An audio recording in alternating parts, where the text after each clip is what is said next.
Dicebaggery is now live. Streaming Just Chatting, Draw and Chat Pokemon inspired TTRPG.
Alright, I think we're actually ready to go now. Hey there everyone, this is Dicebag, artist, game designer, world builder, and occasional VTuber. And yeah, we got more creatures art to do. You know what, I feel like I'm a little small. Let's get up here, We got more creatures art to do, as I was saying. I sketched this piece out a couple weeks ago and sent it off. I think it was 3 weeks ago, actually. Anyways, I sent it off to my assistant to get some line art done and cleaned up. Used to look like this, now it looks like this. You can see he added horns because I forgot those. Those are supposed to be on there. I got a few tweaks to make to the line art before we really get into it and color the whole thing. And yeah, that'll be it anyways. Let's not forget my co-hosts. Introduce yourself, little guys down there. Oh, we actually get to talk, do we? Hey, he never introduces us. What's up with this? Why you being so nice to us, Dicebag? Oh, hey, look, Cohead's there. Oh, nice. Cohead over in the Rumble chat. How's it going, Cohead? But anyways, I'm talking to you guys because I forget to do it, but you guys are supposed to talk more. So, introduce yourself, the retards. Oh, okay. My name's Lorem. And I'm Iptham. They're the Tome Boys. So yeah. If you want to talk to them, you can talk to them too. Because I'll probably forget. He always forgets. I was doing a little ventriloquism there. Yeah. Anyways, we're getting the coloring going here. We got Carol over here. Carol, who I actually am not gonna have like a full NPC write-up for her when I actually get the first thing out the door, the first release going, because she's actually made for something I'm not including in it yet. That will be later on down the road. Let's see, I forget I need to pull up my Twitter chat as well. I've got too many dang chats. Alright, so anyways, let's see, what do we need to do here? Some of this is, some of the line weight's a little awkward here. Oh, also, I should probably pop into, the voice chat.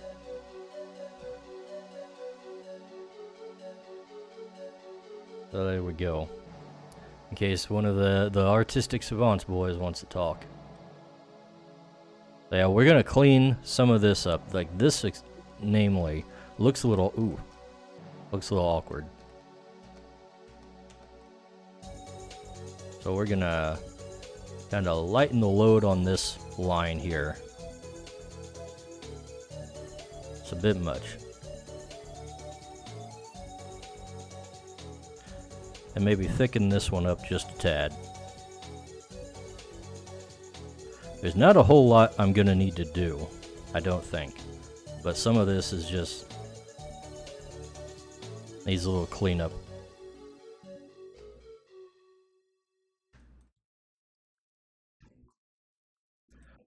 And I see Odyssey chat has already crashed.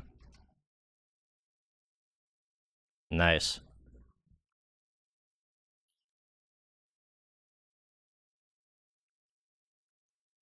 Alright. Tone that line down a little bit. What else? This one probably could use a little reduction. Bit of a line reduction there.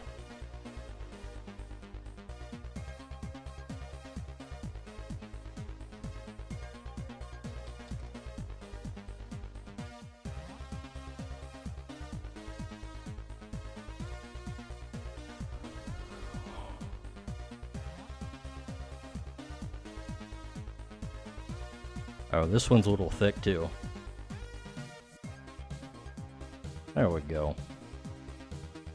I think that's about all I really need to do as far as line thickness. This looks pretty good. So let's go ahead and fill in some of those gaps that I just created.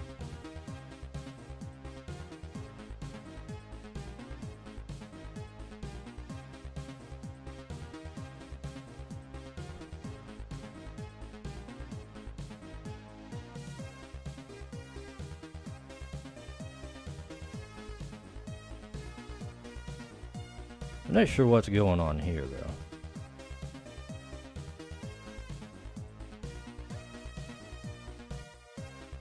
I don't think that line is supposed to be there, right there. This one here. A patron druid anyways. We're gonna get rid of that one. There we go.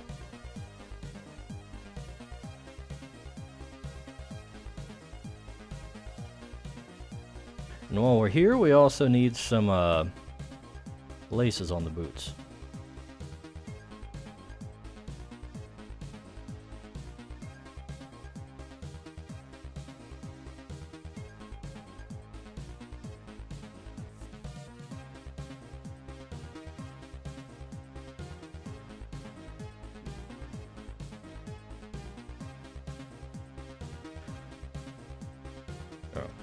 That one ain't so good.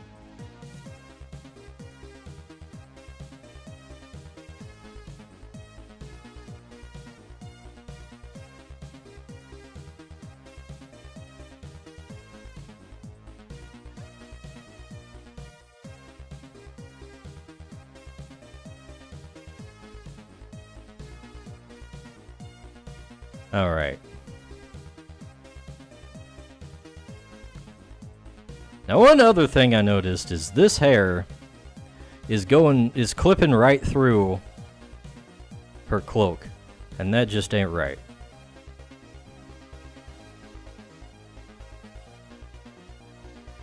Forgot to change that when I drew the cloak on.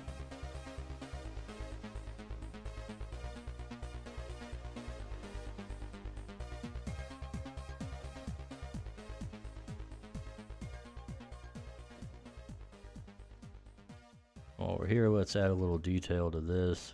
So, the wrist around here.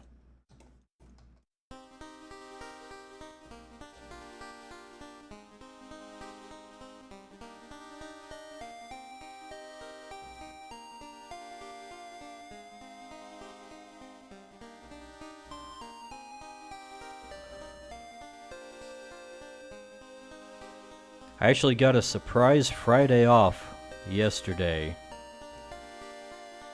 My boss sent me a text and was like, hey, don't come in. Don't come. I was like, okay. So, I actually was able to use the time to get one of my videos out the door that I have recorded a while back but never got around to doing all the editing on, and that took me damn near all night.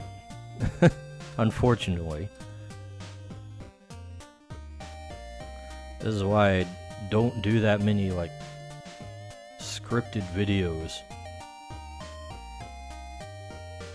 Actually, it would have been better if I had a script, probably, but, writing the script would have taken even more time for me than to just talk off the cuff about what I was talking about. I ran a poll on Twitter a while back about what kind of stuff I should talk about if I were to add some narration to my time-lapse videos. And of course, the thing Twitter wanted to hear about was investor culture and gaming, which was honestly at the bottom of my list. I was kind of hoping one of the other things would get that, but I guess we can get it out of the way, so we got it out of the way. Hopefully the other stuff I want to do will not take as much time and effort.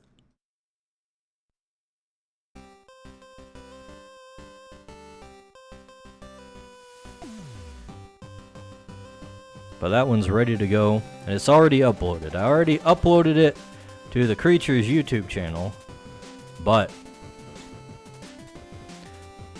it's scheduled right now for let's see, when is it? Like Wednesday? For a Wednesday release?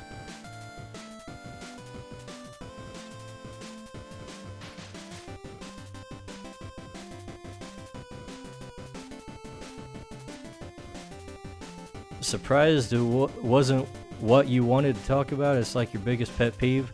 Yeah, but it's just like enough people have talked about it, haven't they?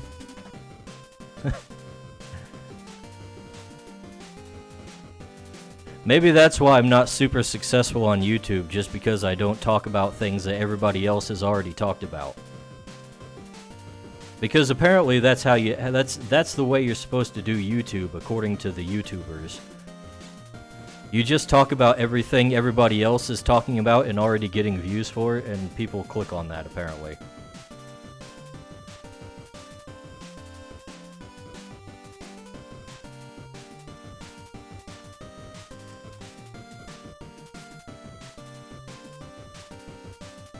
That's how you're meant to do all social media, really?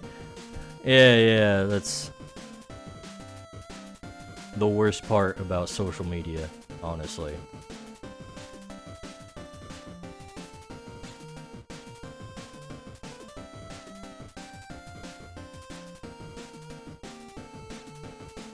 Draw the popular thing, cover the popular drama, Twitch drive lit a a wild popular vanilla complaint. Shapir's Twitch lit catch it using poke catch, winners revealed in 90s. Yeah. I do actually try to give my 2 cents on things whenever I can, but well, on YouTube it just takes a little longer than firing off a tweet, you know. And also sometimes it's hard to get into the mindset of, oh, I should say a thing, when I don't actually have anything interesting to say, you know?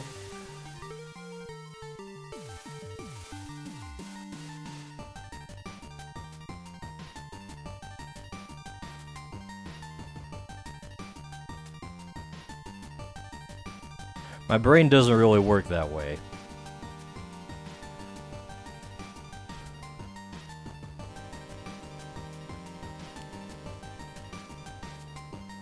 Fortunately, some of my other stuff on the Creatures channel has actually gained a little bit of traction.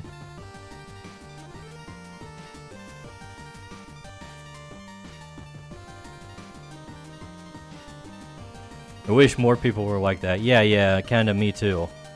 But that doesn't get attention, you know? Unfortunately.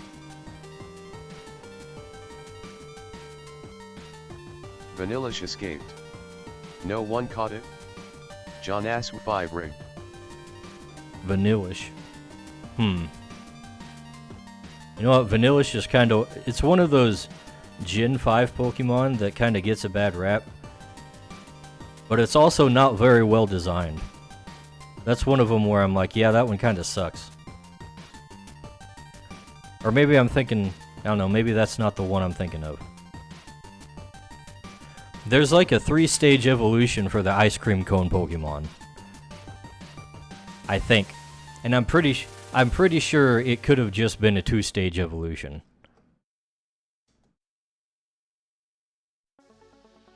Let me look it up real quick.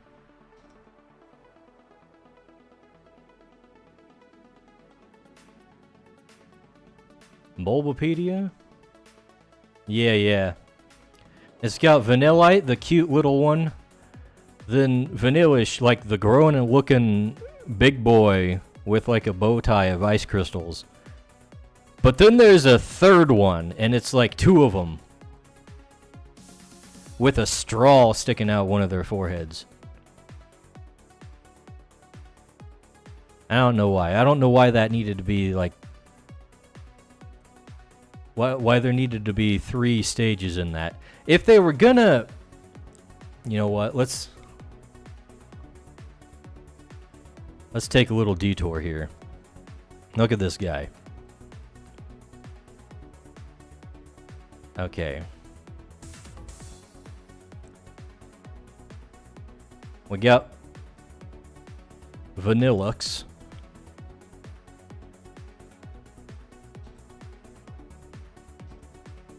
We've got Vanillish.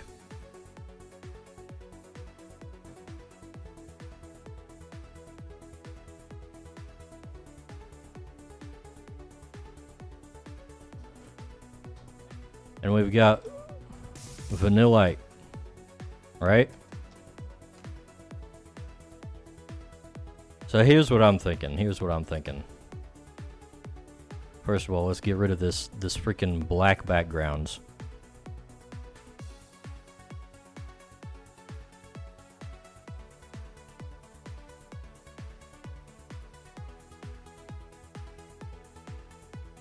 Here, we'll clip this section and say like, professional VTuber fixes Pokemon designs or something like that, which I'll never do because I don't have the time to do it. But look at this. Look at this progression here. Like, it just doesn't flow. He's got the little guy, right? Then he turns into like the big guy with the bigger cone. He's got like the baby cone here that you see at like McDonald's or something. Then he gets the full-blown waffle cone, and he's like a bigger scoop. If you wanted to have like multiple faces on this, what they should have done is freaking... Here's what we do.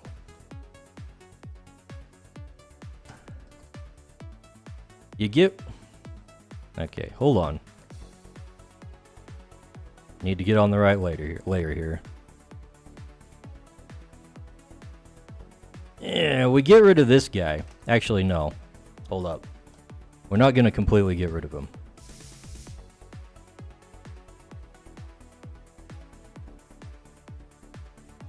We're just going to take this section of him.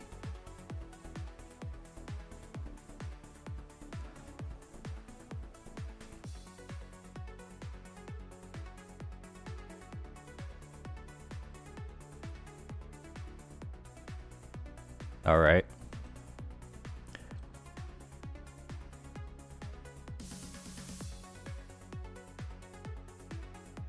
Ah, damn it. Hold on. Cut and paste. Okay, there we go.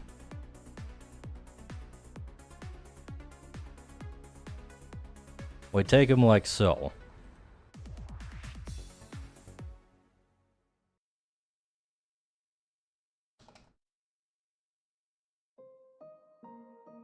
And we take this one, we make it the main part of the ice cream cone.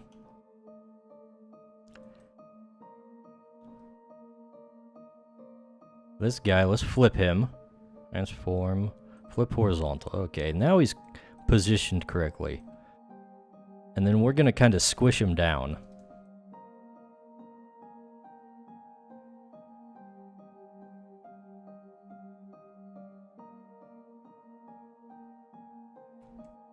You know what, this is actually very thematic for the thing I'm actually making right now, because it's ice and it's all fluffy looking.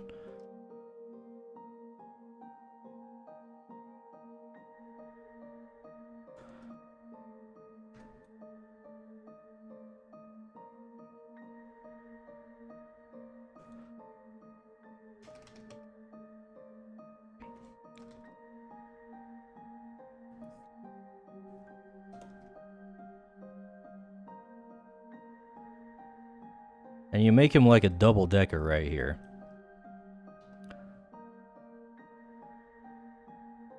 So let's like squish this guy. Let's squish his face down a little bit. And we can move this.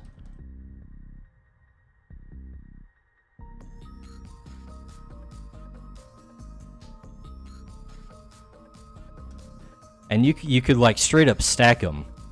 You could have like this one be the middle one, so he's like a double decker. Right?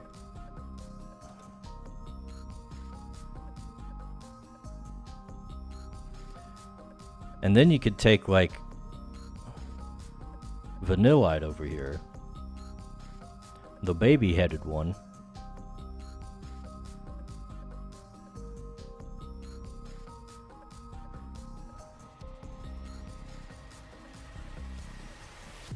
And slap like another one on top of that. So he's a big old triple-decker ice cream cone there. That would have made more sense in terms of progression.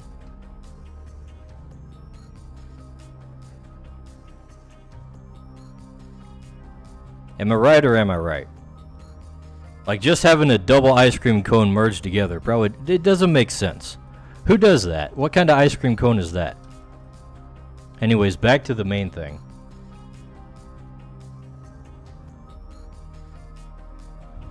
Let's see, what was I doing exactly? Oh yeah, I was coloring this thing in. That's what we need to do. But first, I need to actually pull up the reference because I don't know what this looks like off the top of my head.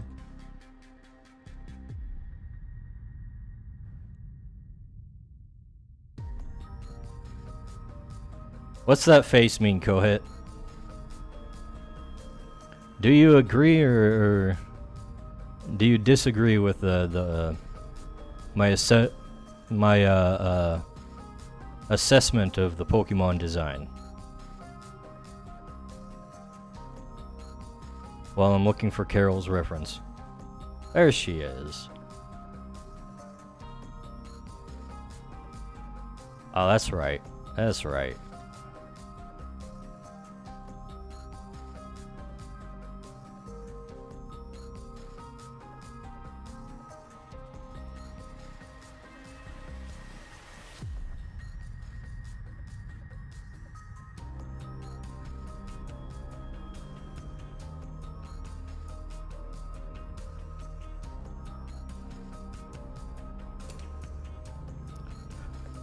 In disagreement.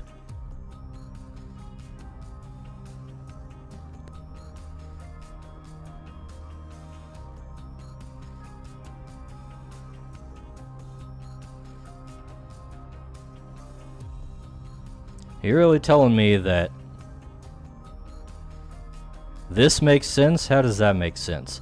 Like, maybe if he was like in a bowl with the ice instead of an actual ice cream cone, it might make sense. But that seems like it should be more like a regional form.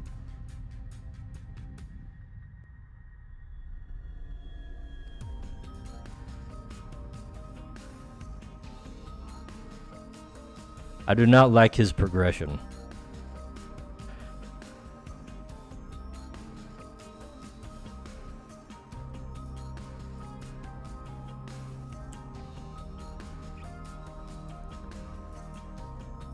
You like how he became whiter?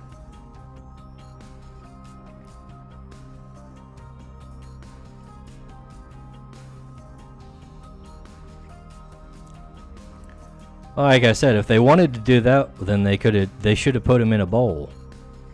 Should have put him in a bowl.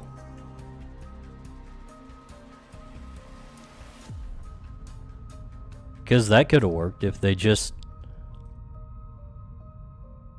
Let's see, where is he at? This one, yeah.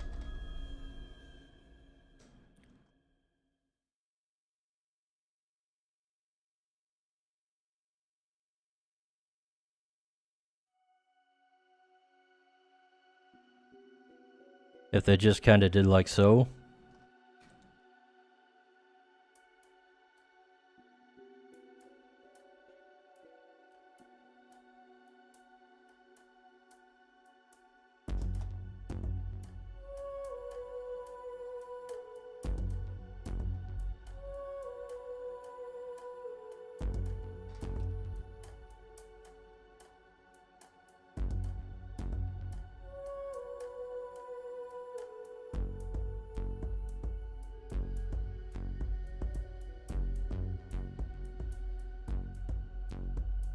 And maybe take this section.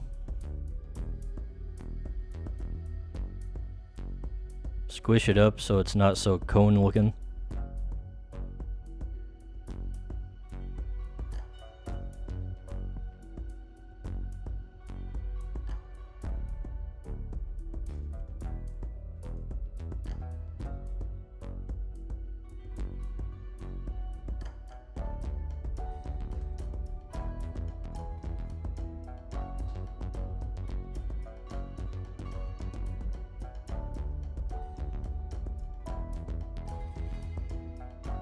There. Superior concept.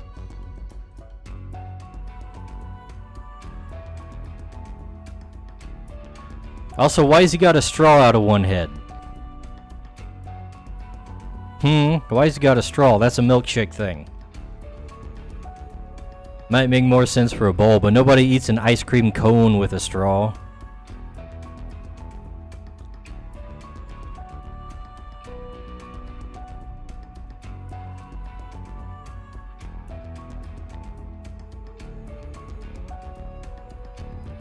So you can see the ice vapor.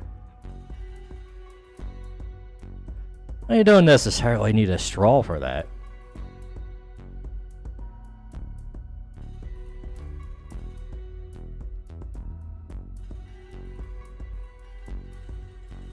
You know what? I don't think there's much else. Oh, that's right. There's one little thing I want to do on this one. That is her cloak. Originally, I wanted her cloak to have like a hood to it, but I've always kind of neglected that part of the design before. Any other time I drew her. So let's kind of fix that. So we're gonna kind of extend the fluff on her cloak.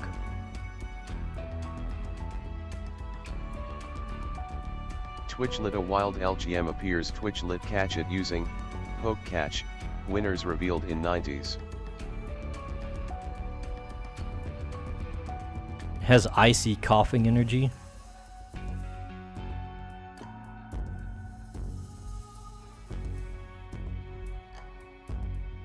You know what? I'm of the opinion that they should have made a third coughing evolution with 3 faces and called it smoking.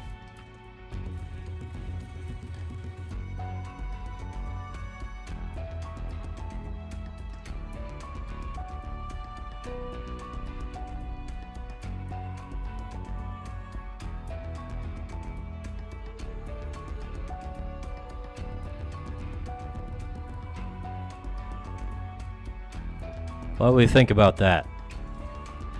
Is smoking a good idea? He could have like a little crown kind of design element on one of his heads to emphasize the king part.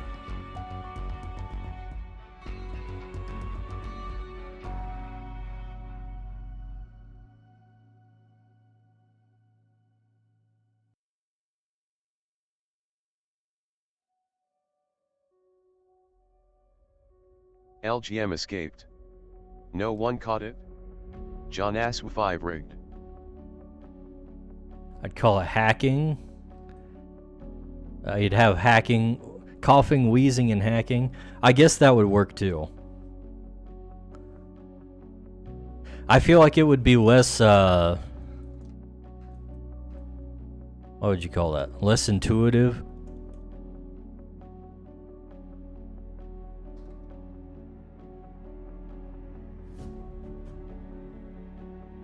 Of a name.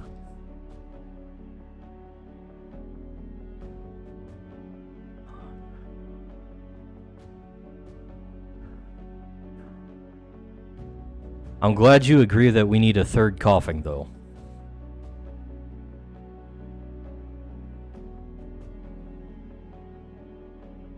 Maybe wincing. Wincing sounds like a pre-evolution. Wincing, coughing, and wheezing. Actually, the whole thing sounds like it's going backwards. Wheezing should be like the lowest evolution, right? That's like the least severe symptom of the group. If you go from coughing to wheezing, I feel like that's like a downgrade in the severity. Maybe I don't know anything. Maybe it's actually like more. Maybe it's worse. I don't know off the top of my head.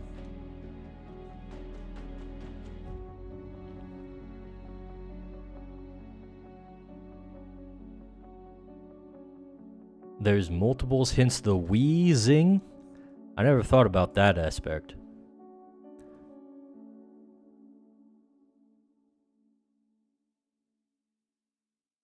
Is that how it's spelled? I guess so.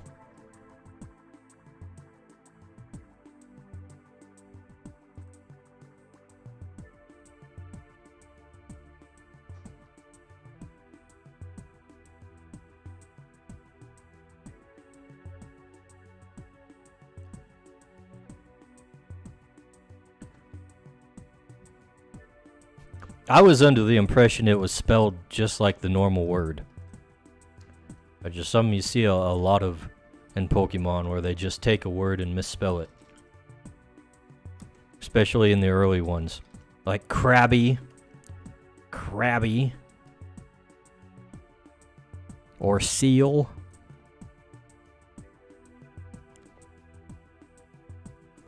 Let's see.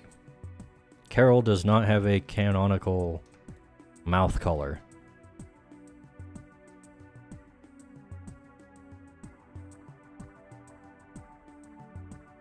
Hello, Mr. Pissed Off Goy in the Odyssey chat. I see you typing racial slurs over and over. That's fine.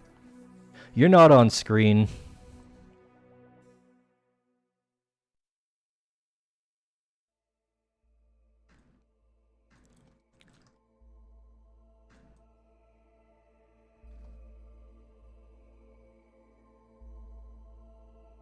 Wheezing is one of my favorite dudes, Kohet says. You like the poison guys, huh? Steel suck. Oh no, wait, Seal sucks. Only when we say Seal. Yeah. Seal is pretty uninspired, not gonna lie.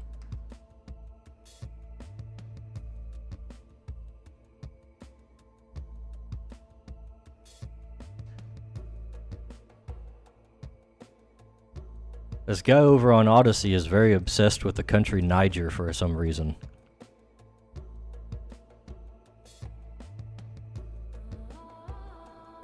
Alright.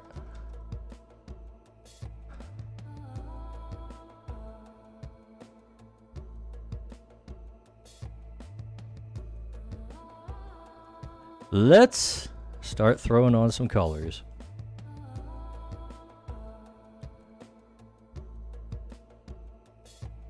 Big poison fan like a hex maniac, except instead of ghost psychic, it's all poison. Right. I need to make more like, more themed creature conjurers. Because I have a few, but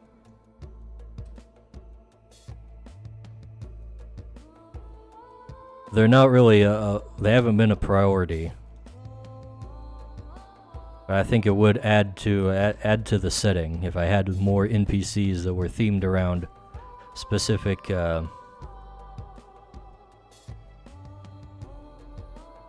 type combinations.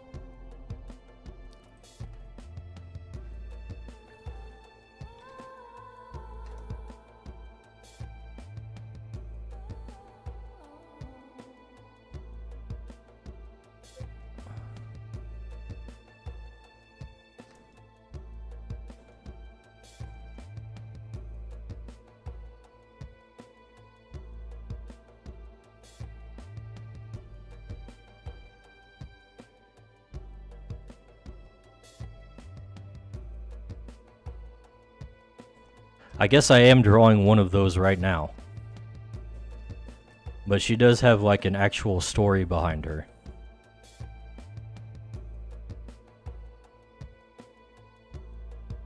So I feel like it's less of a she's the ice conjurer, and more like, oh, she's a conjurer with this background that would imply that she has ice. But I guess that's how it would be when you actually put thought into your setting, unlike what Pokemon does.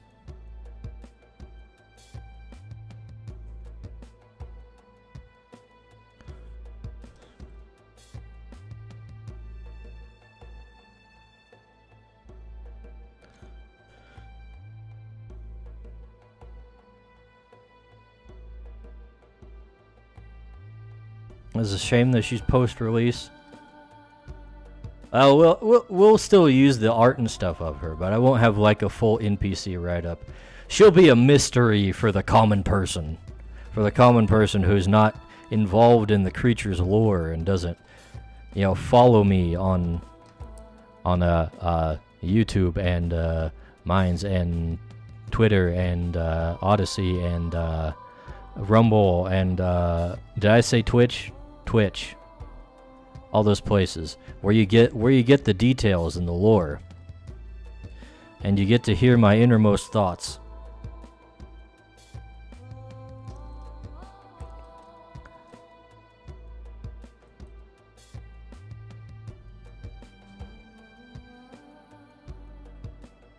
I think the big Niger fan got bored.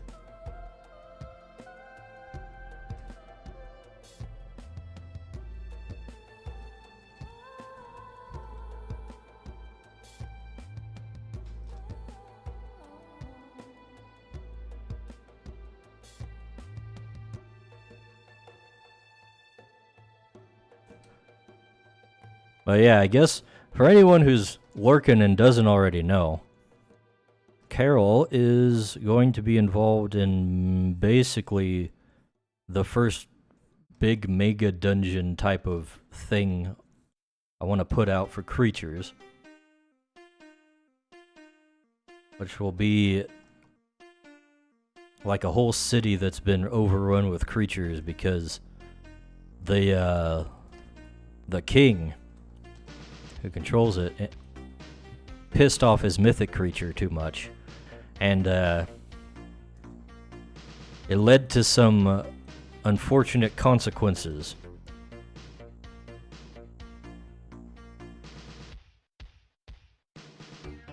And Carol is his daughter.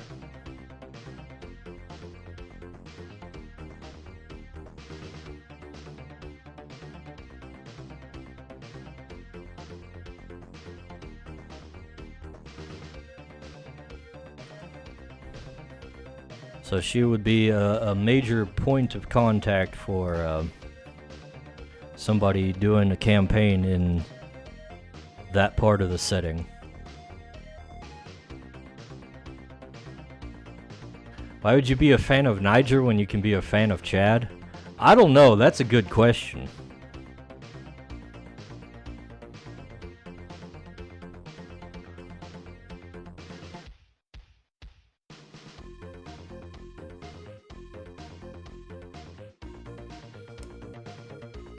You know what? I think these need to be on the other side of the pleat.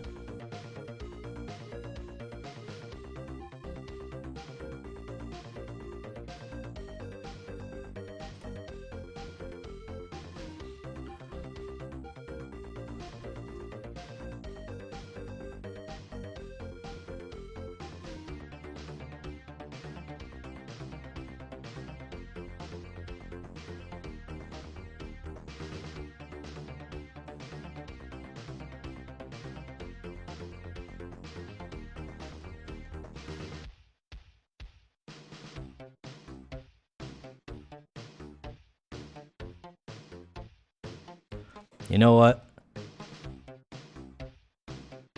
Maybe it's a good thing that my text-to-speech program doesn't support Odyssey and Rumble chats.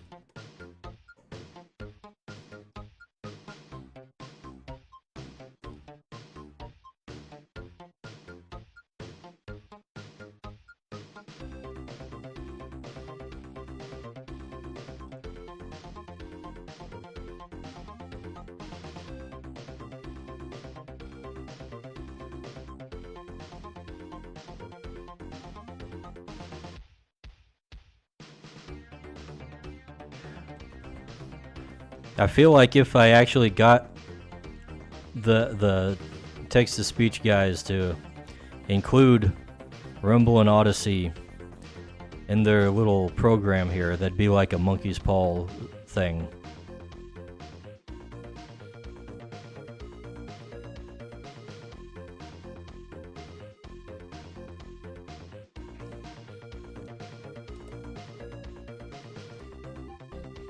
Just turn that on, and next thing you know, Geronimo becomes a big old fan of Niger.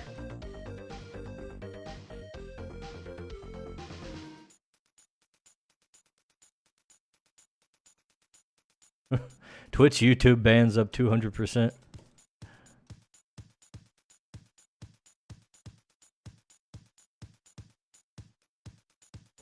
You know what? YouTube is in a weird place these days, I feel. And not like... Actually, maybe that's the wrong way to phrase it. I don't know what's going on with YouTube. And I'm not sure if it's good or bad. Because I see a lot of people saying, "Oh, YouTube is cooked. YouTube is destroying everything now." And then I'm also seeing like channels that basically have no presence, getting no views, showing up in my recommendeds. And it's like, well, that's good for small channels like me. And I've also seen a lot of YouTube gurus being like, wow, now is the great time for people to pop off on YouTube because the algorithms are giving them a chance. Twitch lit a wild nicket appears. Twitch lit catch it using A wild what? catch. Winners revealed in 90s. A wild nicket? I'm not familiar with that one off the top of my head.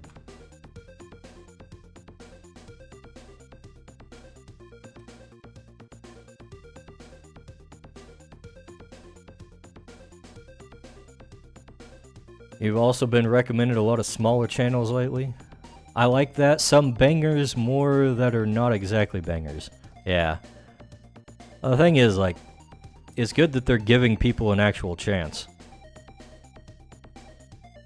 Not that I'm biased or anything. As a guy who has a small channel and just started uploading a small channel, and is actually seeing some traction, unlike where he would have several years ago, when I really first started getting into YouTube that much. And I basically had zero growth, because nobody saw my videos. I presume. I won't blame it all on that, but, you know, when you upload a video and it's like 1 view, then it's like, wow, I wonder what would happen if YouTube actually showed my video to other people. But you don't know that unless it actually does. Nicket escaped. No one caught it. John Ass 5 rigged.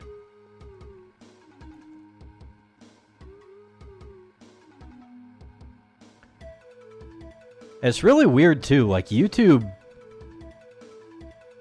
I've noticed it's almost like backwards from normal social media.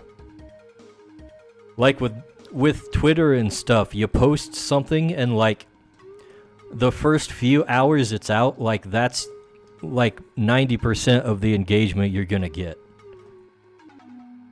With YouTube, I post something and Good evening, mortal humans. Hurry up, Make sure Geronimo. you subscribe to Give your Dice Bag spiel. and say hello. Give your spiel, Geronimo. There we go. Okay.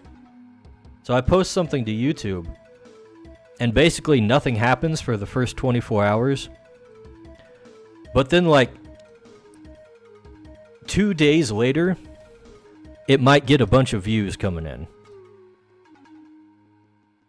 And, like, that's how it is with all my shorts so far that have had any kind of reach. It's like the first 2 days get, like, single-digit views. But then, on the 3rd day, he rose from the grave and it gets, like, hundreds of views for some reason.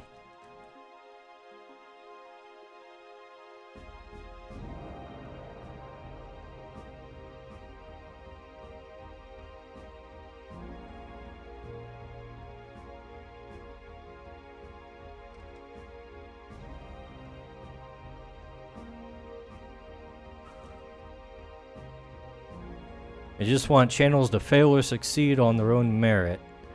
Really feels like YouTube gave the people who were on the platform a long time a disproportionate advantage, but it feels more like they're actually using metrics to recommend stuff to people now. I think the thing is, if you just start a channel out, you don't have metrics. Because that's still, like, a thing. Like, I'll go into, like, my analytics, and some sections will just be like, we don't have enough data for anything here.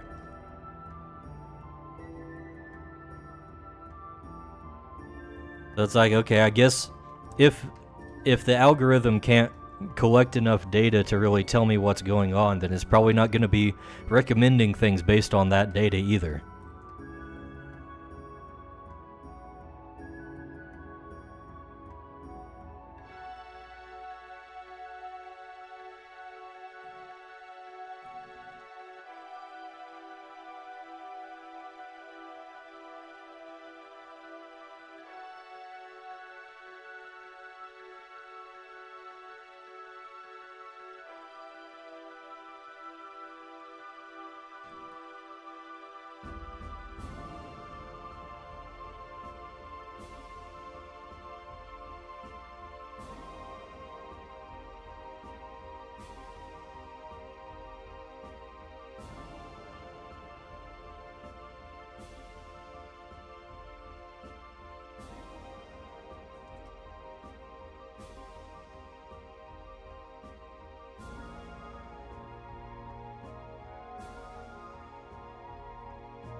I'm not exactly sure how they go about doing this, so maybe it's factored in already.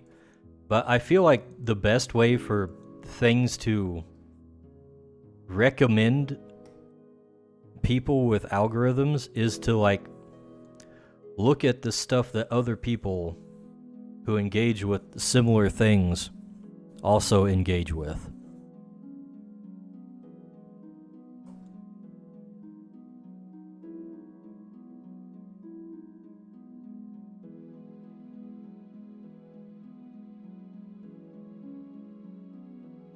It feels like it should be something that's done, but I don't know, I get the feeling a lot of them just don't do that.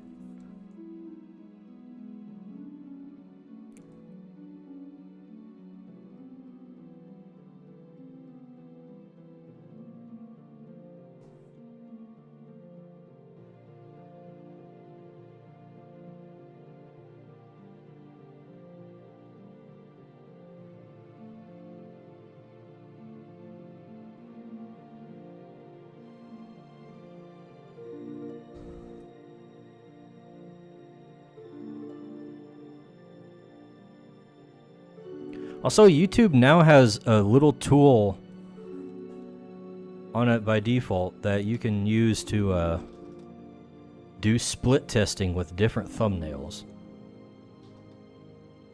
I'm gonna be trying that out for the first time with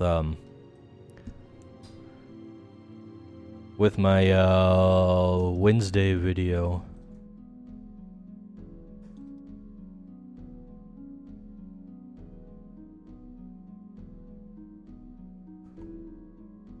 In this world of AI LLMs, you could use pattern recognition to systematically determine someone's interest even in content that people haven't seen.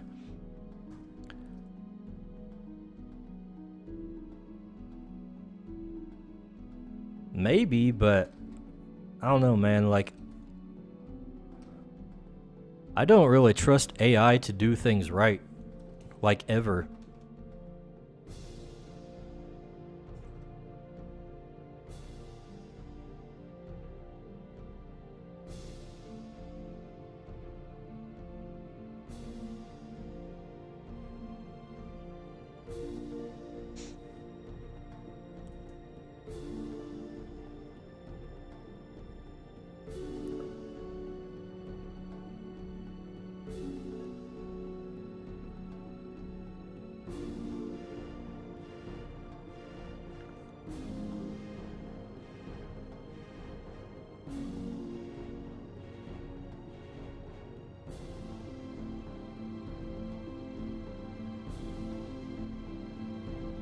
Very reasonable presupposition.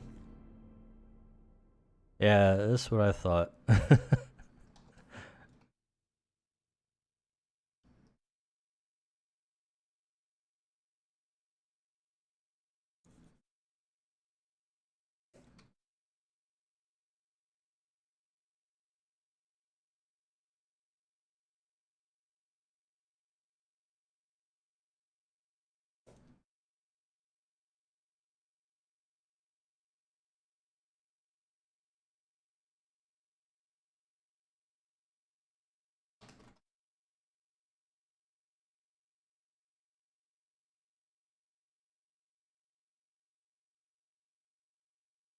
Hmm.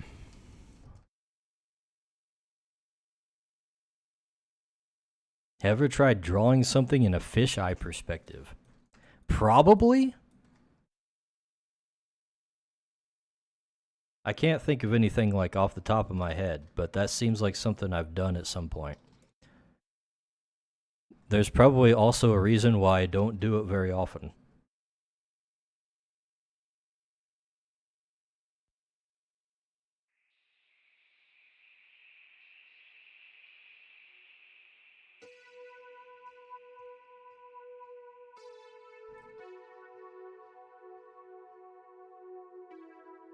Well, if you have any tips, LMAO.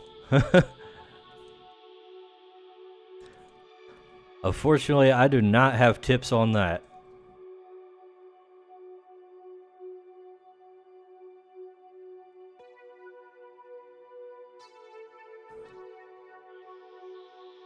If I were having to do that, I'd probably look up a tutorial and like follow it as closely as possible. I feel like there's some kind of way to construct the perspective like you would with guidelines for normal perspective. I wouldn't know how.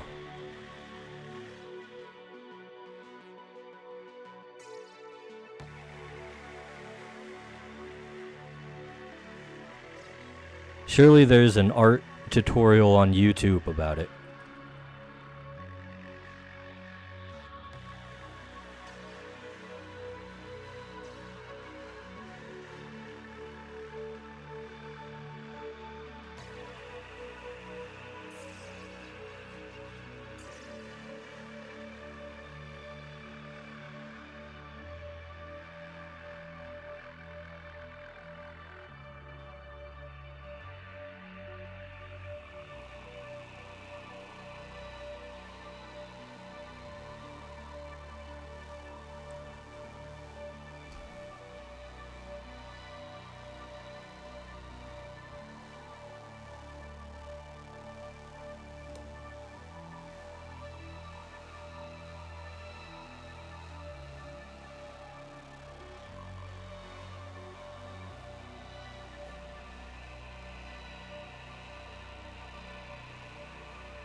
Alright, that looks alright.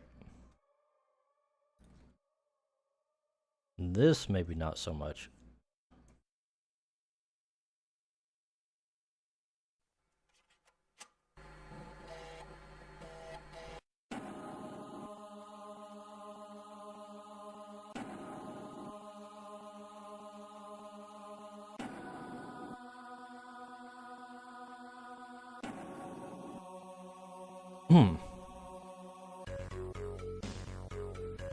I think that might be pretty good for all the fluff. I can see why it took Patron so long to line this. After having to shade all this fluffiness.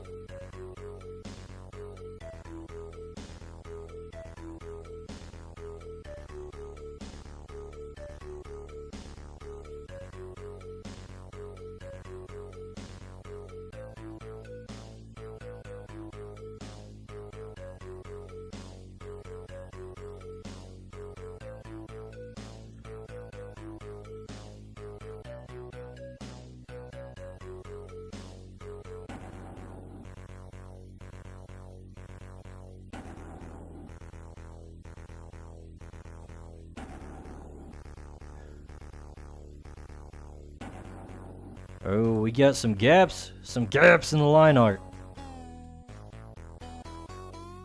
Close that up and close that up. Alright.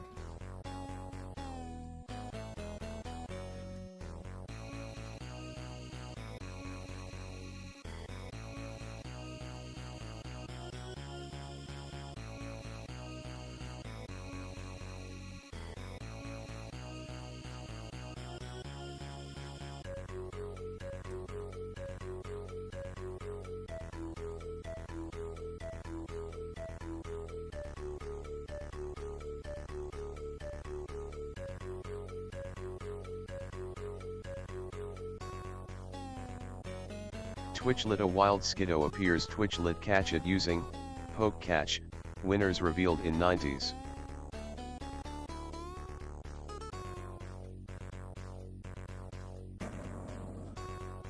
You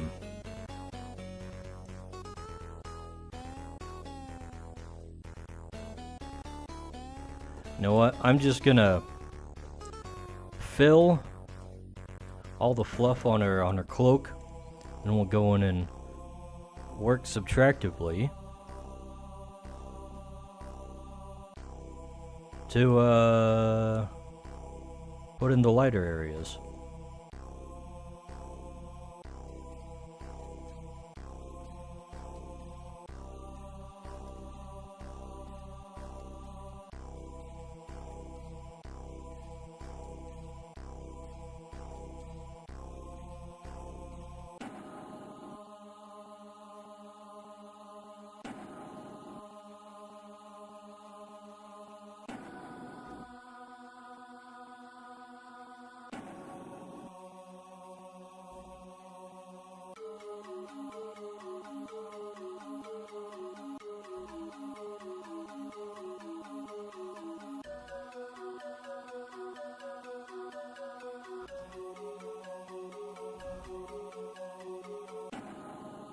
Skiddo escaped.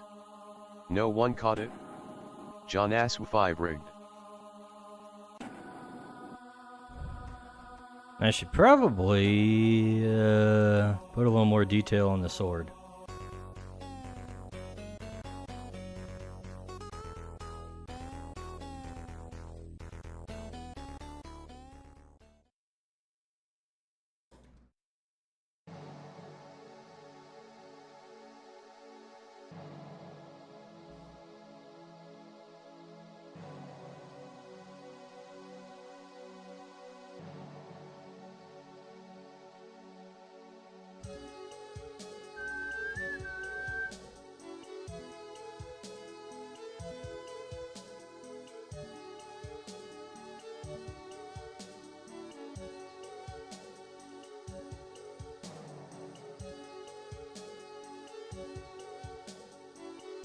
Alright, let's see.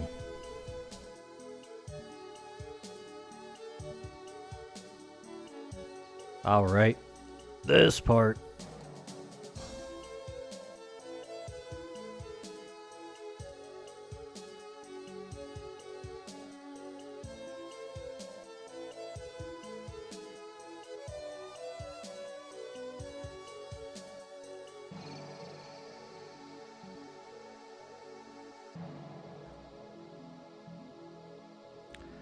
Now we get to do the hair.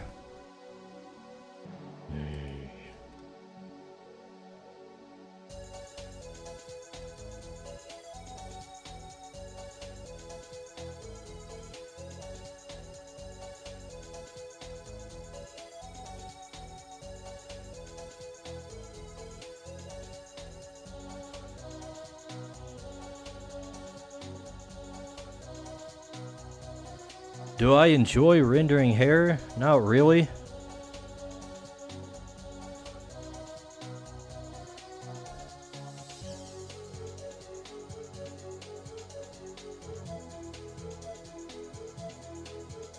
I basically just shortcut most of my hair with the way I stylize it.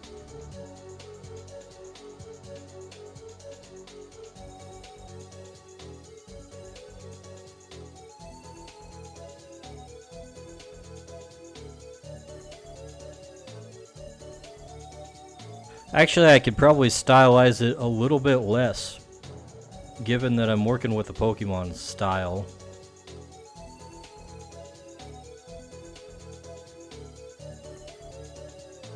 And they generally don't do a whole lot with the hair.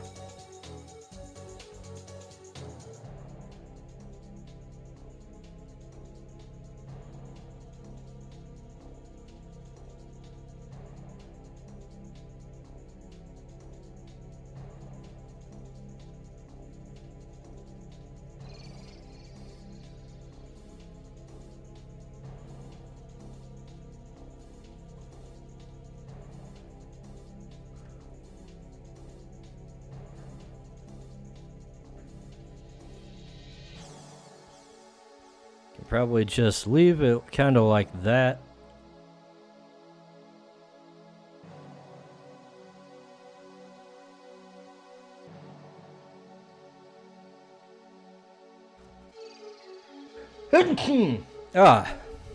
Excuse me. You know what? I should probably select the hair right now. Oh no.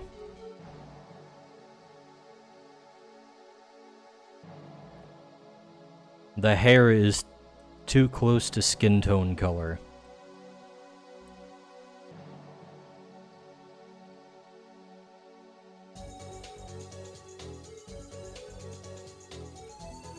Man. Tolerance. How low can we put the tolerance to actually get what I want? Okay, that should be good enough.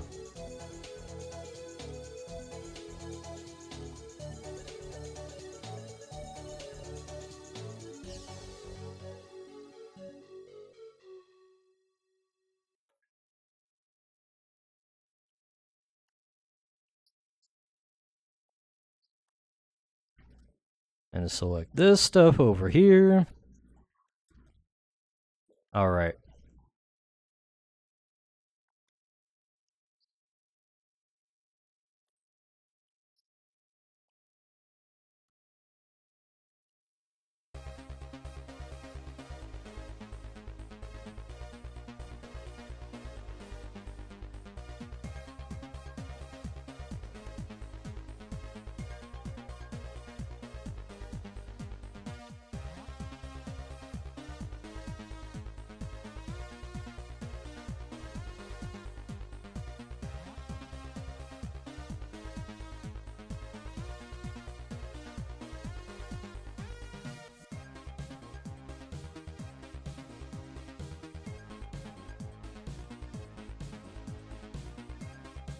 That should be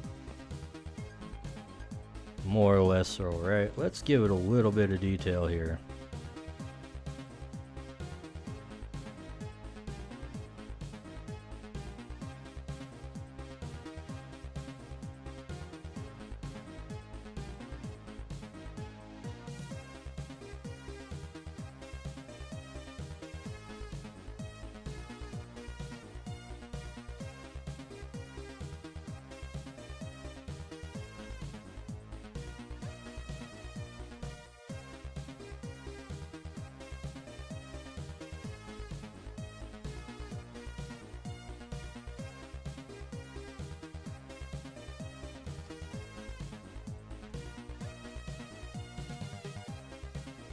And a little bit over here, maybe.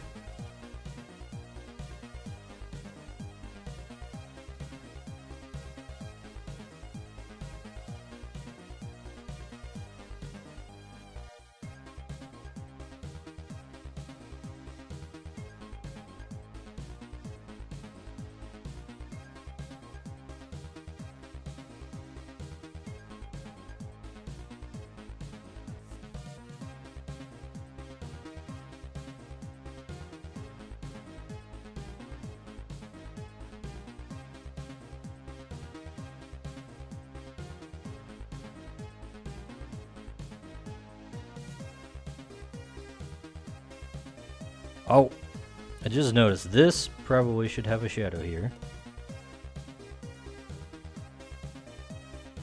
And this, and a little bit here. Actually, probably even more than that.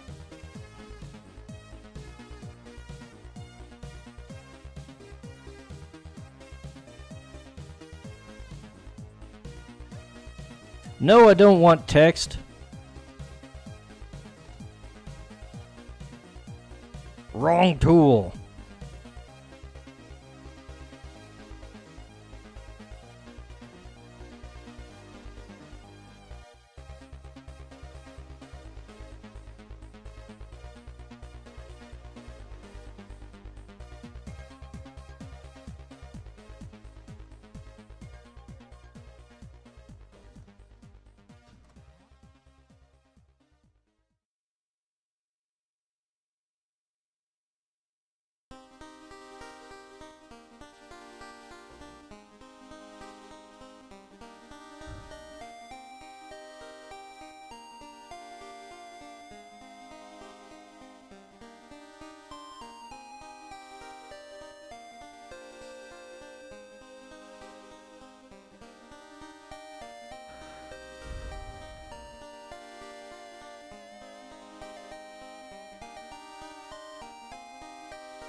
You know what, speaking of what's been going on YouTube recently, the whole changes in the algorithm might have something to do with the way I've been seeing a lot of big channels that I've never seen before, even in like niches that I've looked at previously.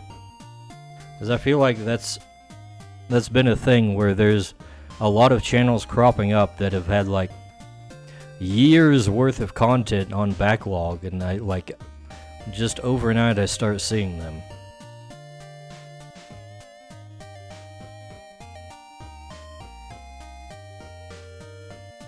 And then they've got like 1 million viewers or something, or subscribers.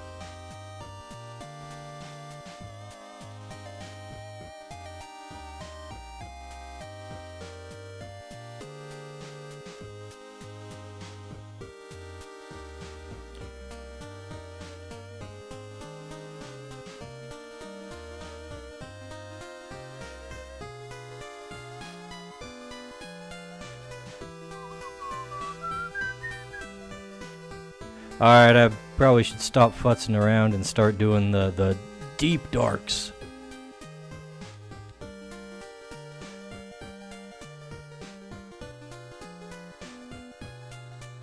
Second layer of darks.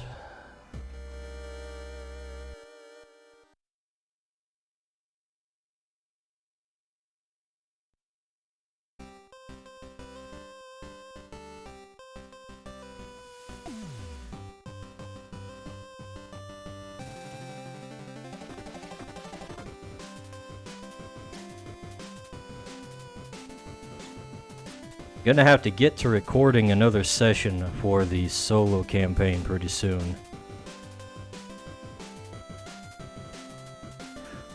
Last time I recorded, we got through the whole scouting phase. So, we've got some locations that we can go out and send some people to.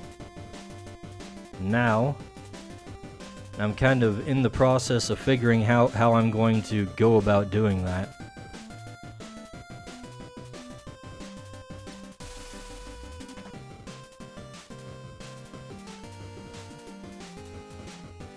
I got a general gist, but there's some little mechanics that I've been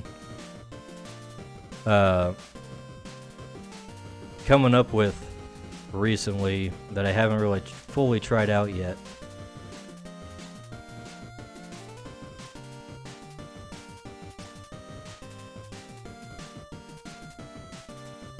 And right now I'm trying to figure out in between sessions like what people would be doing with their downtime.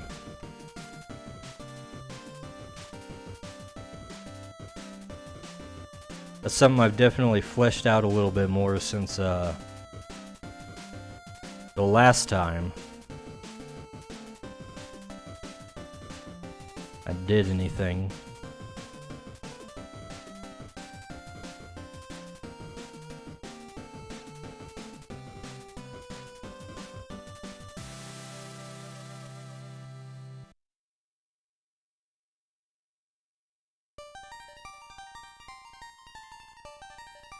I'm trying to gamify as many things as I can.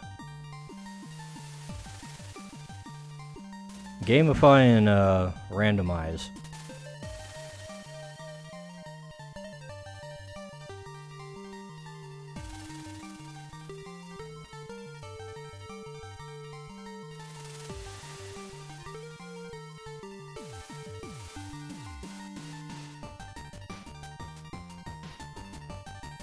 I'm gonna wind up with all kinds of little Twitch rules. Wild Swablu appears Twitch lit catch it using poke catch. Winners revealed in 90s. Little rules for each kind of common action you might want to take, say in downtime or something.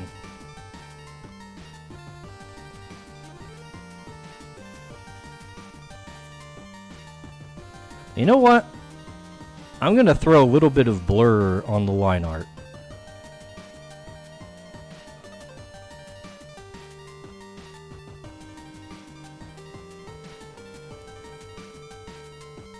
It's just looking a little too aliased.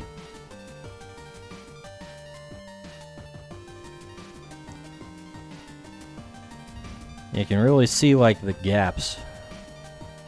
There we go. What was I saying? Oh yeah.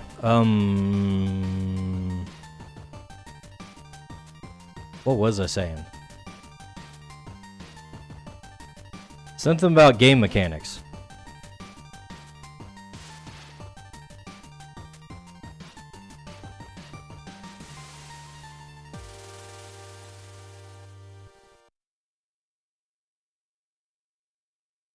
Right, I was talking about gamifying little things.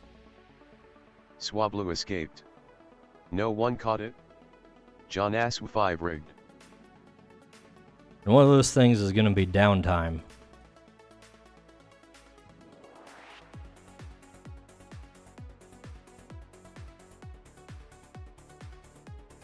Or as I call it, passing time in the new game mechanics. I kind of wanted to have like a turn-based structure to the game outside of combat too. So one thing I'm doing Good is evening, mortal humans. shut up, Make Geronimo. sure you subscribe to Dicebag and say hello. One thing I'm doing is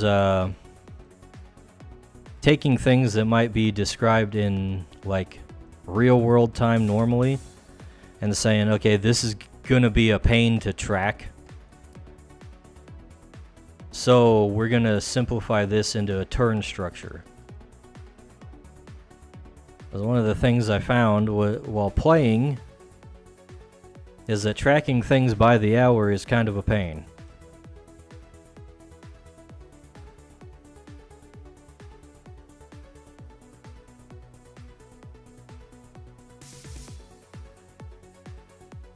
And for the most part, people didn't really, or the characters didn't really take many different kinds of actions during the day. They pretty much stuck to doing the same thing until like it came time to like make camp and stuff like that. Then they'd switch a role because they're doing something different. So like the gist of that, how I'm going to implement it, is just that in the way that you have like a major and a minor action for combat, you're going to have two actions for like passing time too. So you'll get a labor action and a rest action or something like that.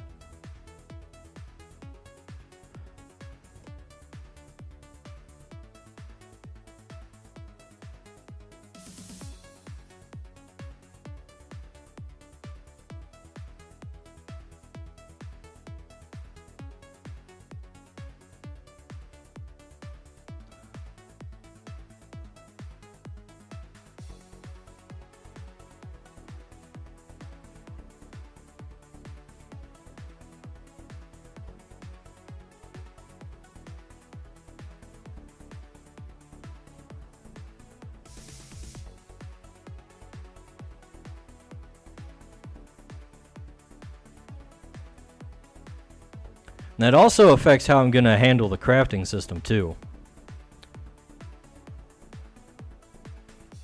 Because of course that used to be decided by like tracking hours and stuff.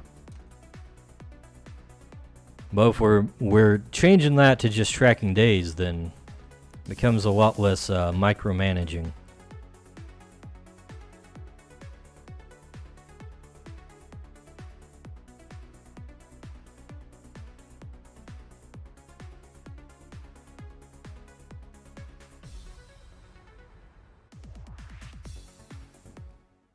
And also, I just find that it's easier to engage players in things that are like clearly spelled out.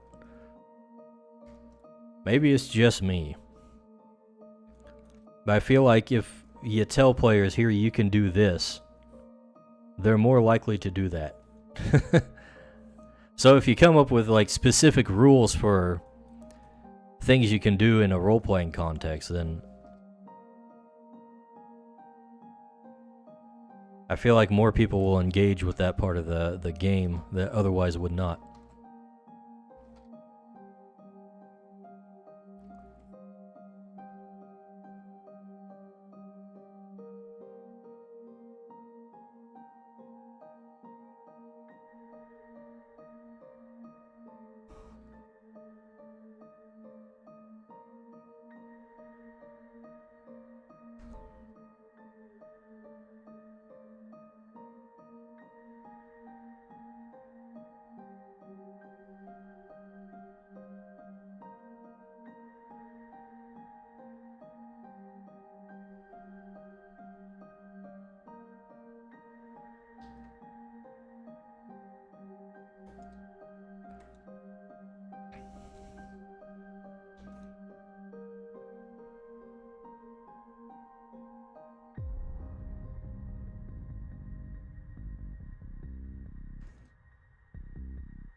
Of course, you know, all that is contingent on people actually reading the rules.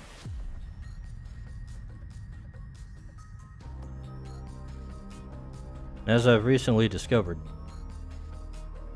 some people just do not read the rules. As with one of these big YouTube influencers in the D&D sphere, recently made a video saying, I just read the Dungeon Master's Guide for the first time.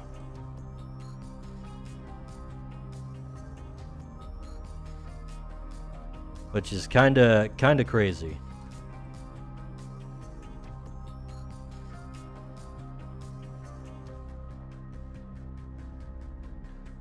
Rules are for chumps.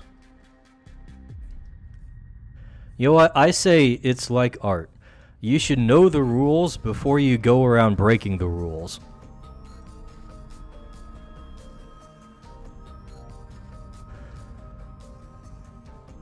That's what they'll tell you with, like, stylization.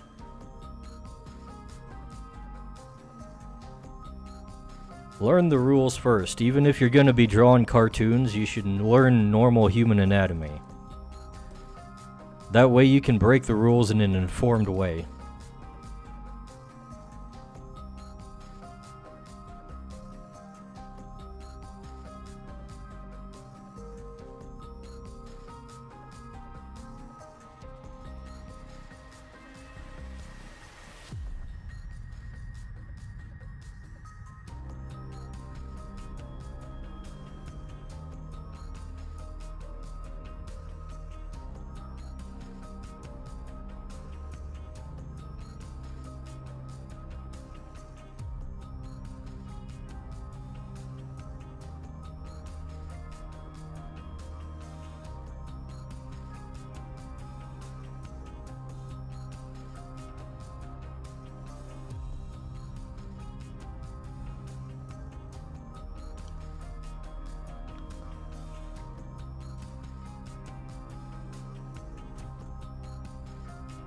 Let's see, if your tabletop session is more of a collaborative storytelling endeavor, the rules of the game part of it don't matter much.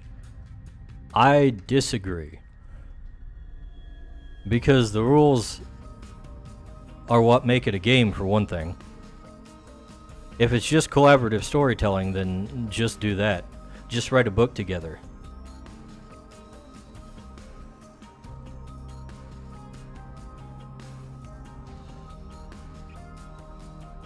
The rules exist to resolve conflict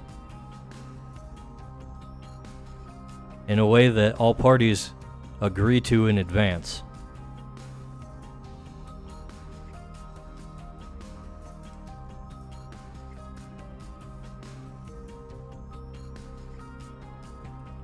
And also,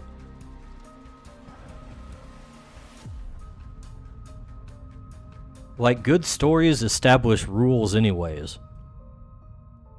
And they set expectations by setting rules, and then the payoffs come from the expectations set by the rules.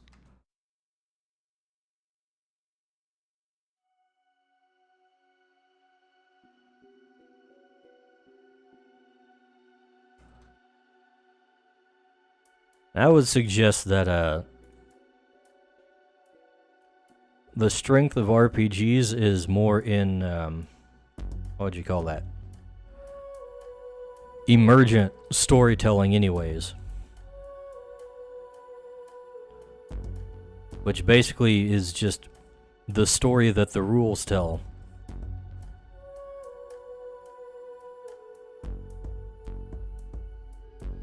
The story that develops because of the rules, more or less.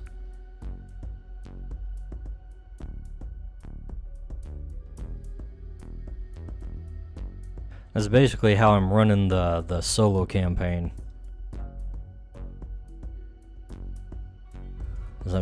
I've got all the rules, and I'm just playing them out, and making the decisions where I need to.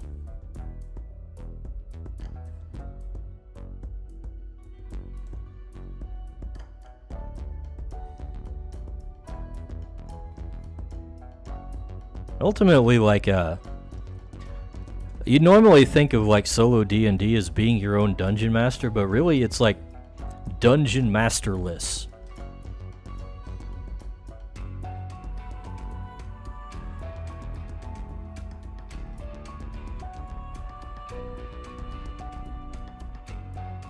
Like, if you have enough tools in terms of rules, then you can definitely run it without a dungeon master because you just follow the rules.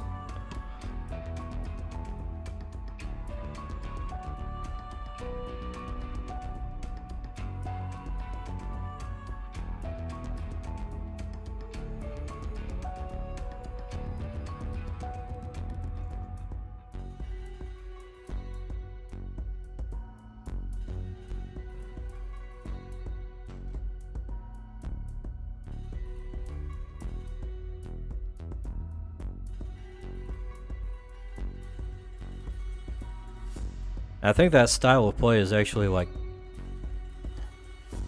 kind of important for me to develop with creatures specifically, because part of the fun of monster collecting games is, like,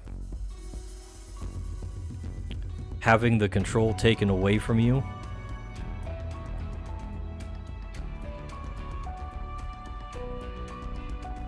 Like, it's almost got a roguelike element to it, right? Where you never know. I saw you posted the solo campaign part 4. So I went back to watch part 1 first. Gonna go through them in order. Hey Skunks, how's it going? But yeah, what I was saying was, what was it? Like, the creatures you encounter in, like, a game like this isn't really up to you. Unless you just go out there and grind away at it. And there's always, like, an element of randomness to it. So I feel like that's an important aspect that I should keep in these types of games.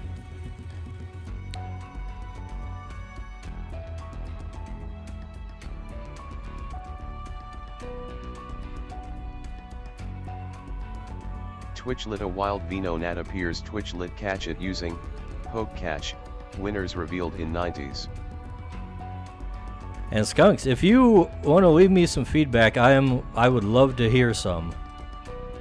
We're still working out some of the mechanics on that thing.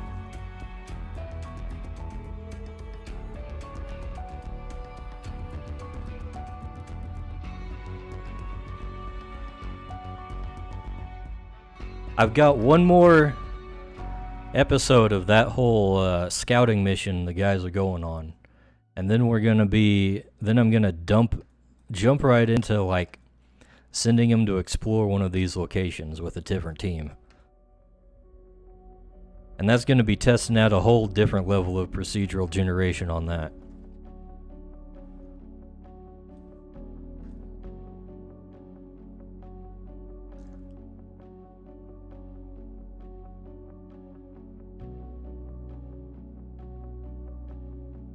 Alright, I think I'm about ready to move on to the highlights. Actually, I don't even know how much highlights this is going to take. Like, it's very bright already. Or light, maybe. Light, perhaps, rather than bright. Let's see. Let's, like, bump it up to, like, 50% opacity. Just so we can see the highlights. No one caught it. John Ass 5 rigged.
I feel like I'm gonna have to kind of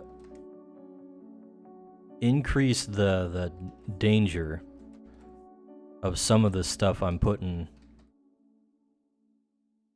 on some of the stuff I've already like developed in the random generation. Although there were times during the whole scouting mission that I felt like this is pretty rough here. It kind of depends on what aspect it was, I guess. Because they had plenty of, like, resources to go with. It's just they were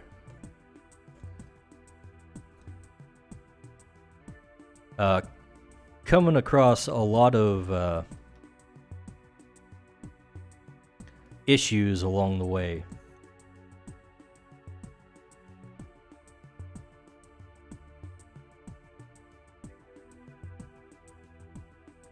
They weren't always prepared for them, so that often resulted in injuries and stuff like that. They were able to play it safe, though. So, like, I'm not sure if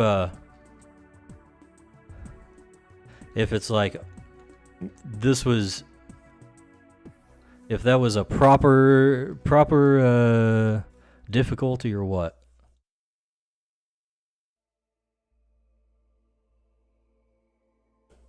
It might just be that I was playing safe and therefore it worked out.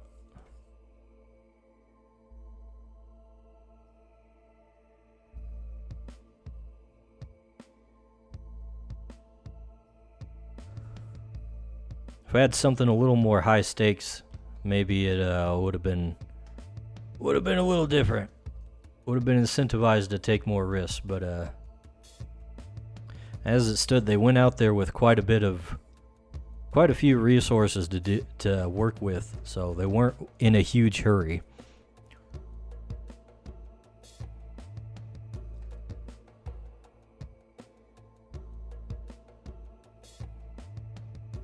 The ambush in part 1 was unexpected. I'm new to TTRPGs, so I'm learning how it all works. Oh, I see. The ambush, actually, funny thing is that when I ran a session with Evergrade and Dale a while back, they faced almost the exact same situation.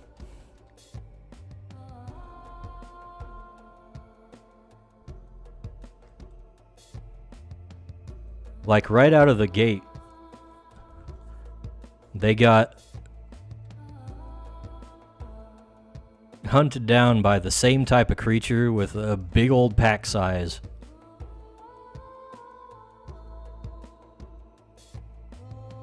They were a little more prepared than the party I sent out, though. They had like repellents and stuff, so Dale's character like pulled out some repellent to ward them off and waved it around, and luckily they weren't hungry enough to deal with bad smelling food.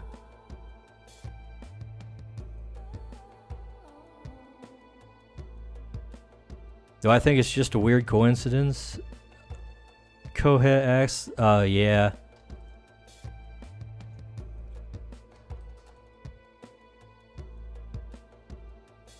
Have I engineered a game designed to kill? Nah, I don't think it's that bad. Especially with the mechanism I was using to resolve it, because we were doing the battle montage deal. Battle montage is usually supposed to be reserved for like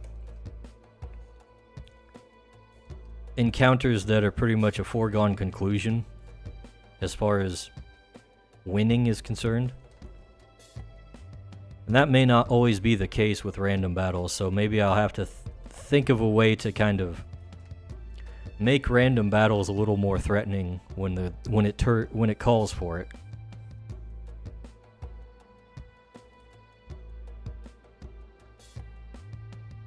But they had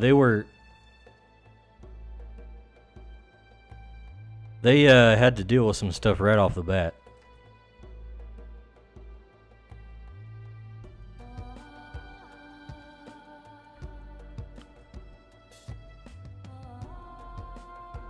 Their last day on the out scouting like turned out pretty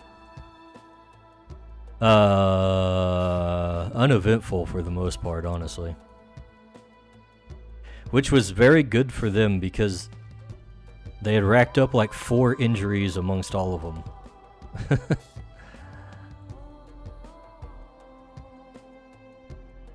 Now, I guess that kind of that's kind of what I'm going for anyways. Like, there's not one specific thing that you're gonna run into that's just gonna destroy you for the most part. It's supposed to be like a long-haul resource management type of deal as far as like the danger in creatures.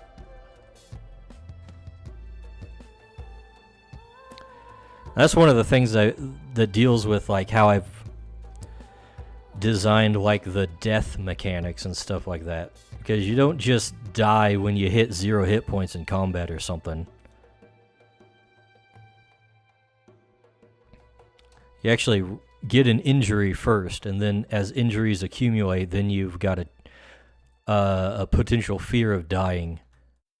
But that's kind of done in a way that you can, that like a dungeon master can consistently put out challenging encounters every single time, and they're not gonna have to worry about like being in like poor condition all that much.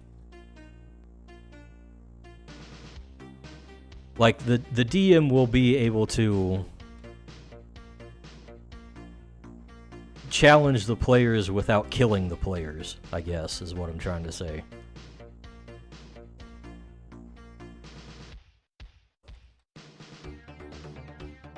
Of course, if they make bad decisions, then, well, that's their fault. And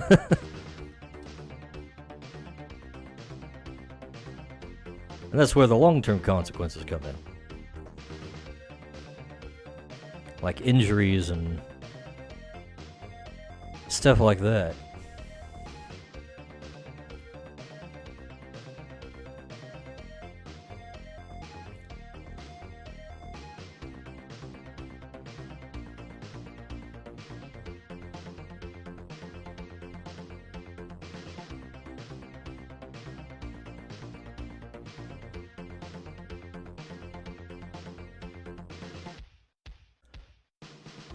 Now, see, this is the kind of stuff I would be talking about normally on, like, one of my a narrated YouTube video or something that I was gonna be doing, but no, people want to hear about investment culture and gaming.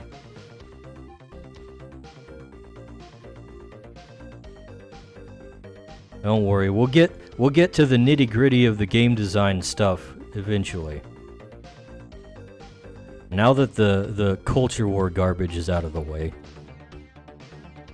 we can talk about world building and game design and exception-based design and the benefits of procedural generation.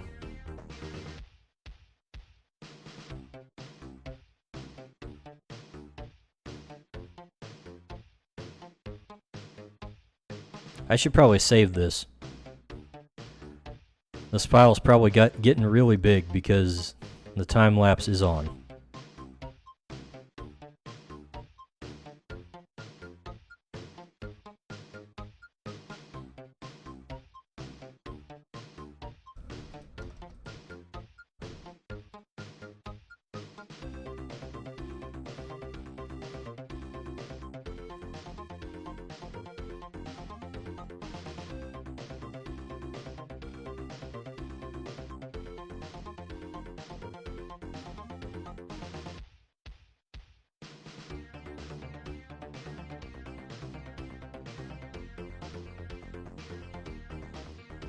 Just checking up on the creatures channel here for a second. It looks like the short I posted recently is getting into that point where it's actually picking up steam.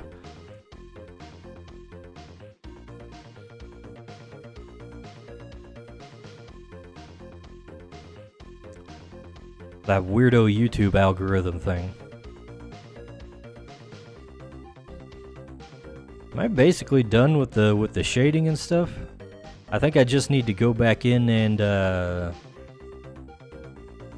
feather the edges and whatnot.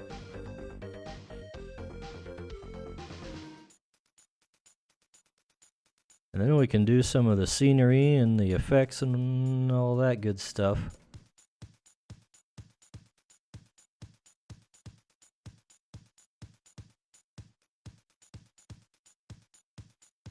You know what? I thought some of the reflected light might be too bold, but now that I'm like... The blue nose is an interesting choice. Majestic. Now that I'm like toning it down, it looks pretty good, I think. I might not have to change that at all.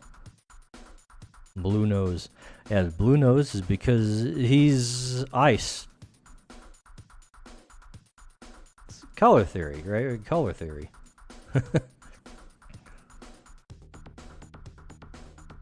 He is the majestic version of the Nimba family. I actually put in their creature codex description that they're kind of snooty to the other members of their packs.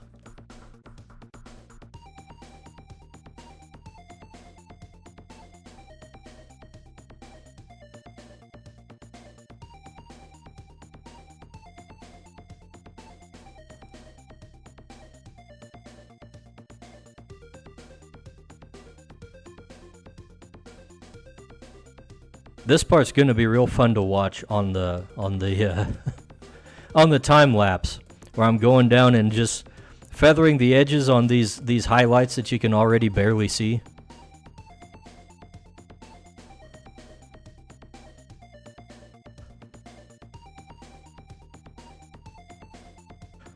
Whenever I have to edit these parts, it's like, what's going on here? Oh!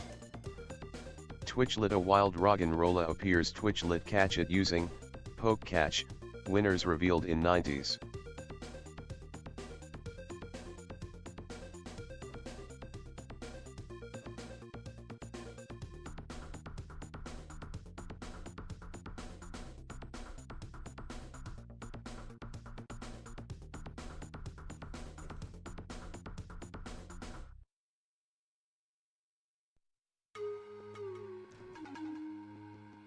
You know, let's give the entirety of her face more highlight.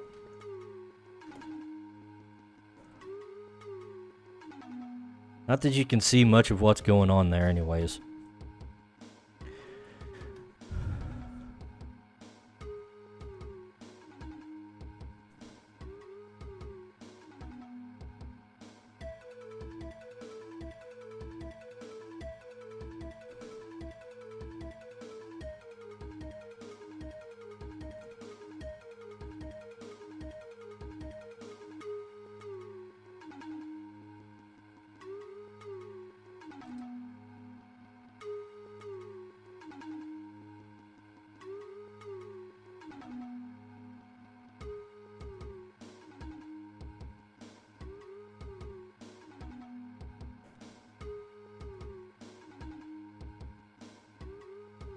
Roggenrola escaped.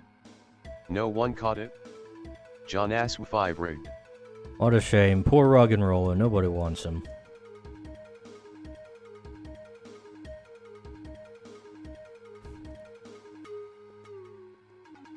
He ain't no Geodude.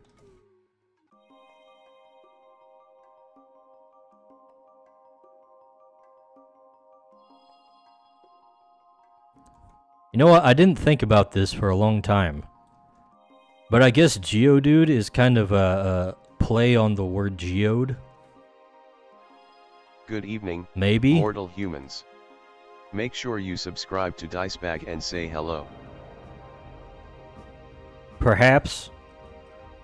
That's my working theory. He doesn't really resemble a geode in any way though, so I could be completely wrong. But then again, it's also a localized name. So who knows? Who knows what the localizers were thinking?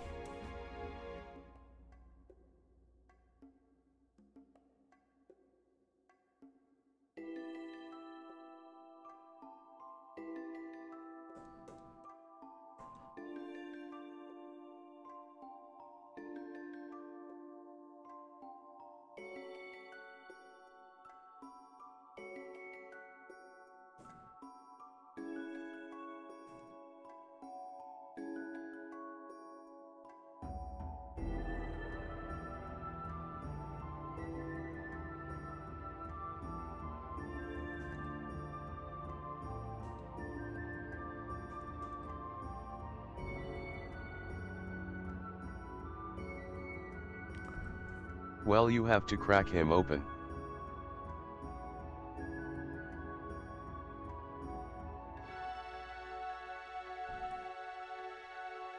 Well, I sure hope I wouldn't have to crack open my Geodude. Maybe Brock's Geodude, but not mine.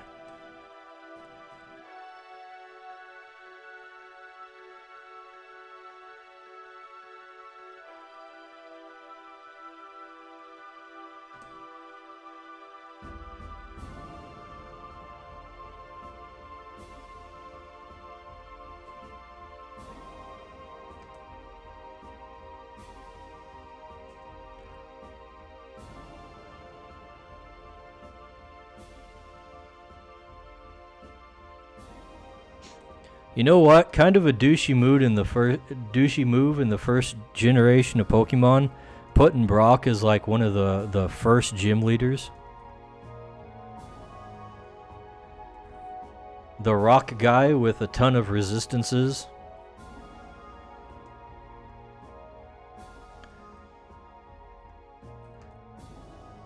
Like if you picked Squirtle or Bulbasaur, well, you were good, but if you were a Charmander person, that was like, screw you, buddy.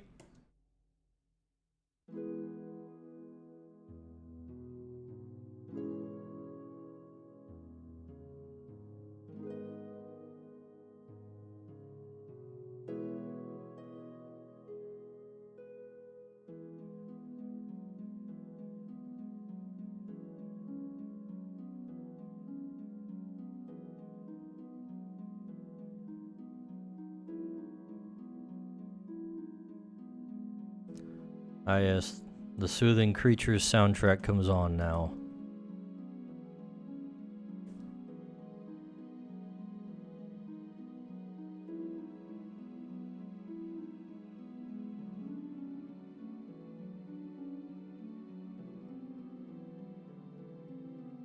Had to do a little bit of surgery with this song. Working on the video I was doing last night.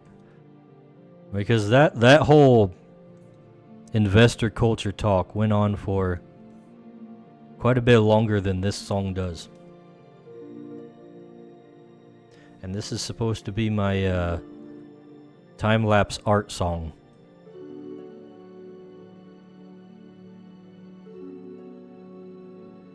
So sorry, Jake, I might have butchered your song, but it fits now.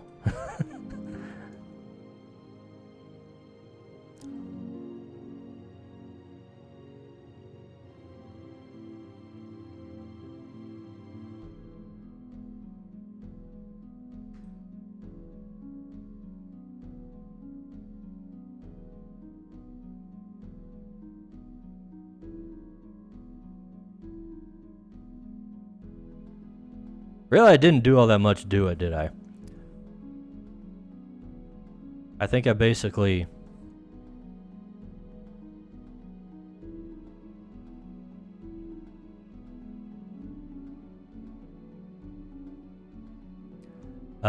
what did I do? I basically faded out the very end, like the last note, into the first note of like the part where it picks up the melody.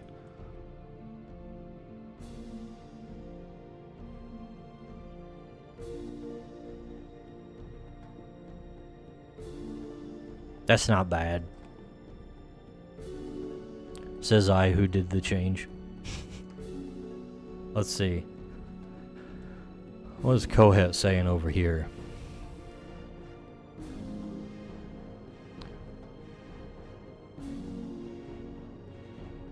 Okay, so you do think Geodude is supposed to be a geode. You know what? Here's one for you, Pokemon. You can take this. I won't even sue.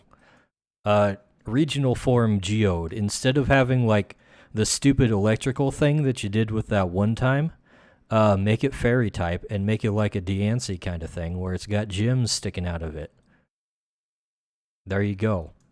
Make it a fairy type Geodude. Regional form.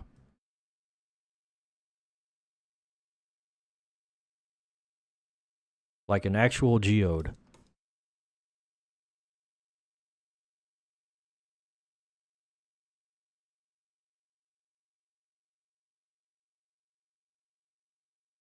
Now that I think about it, I don't know why they went straight with like electric Geodude for their first Geodude regional form. It's not where my brain would have went.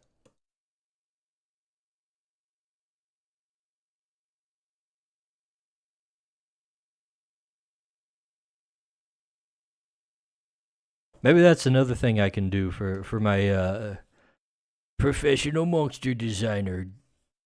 Fixes Pokemon designs.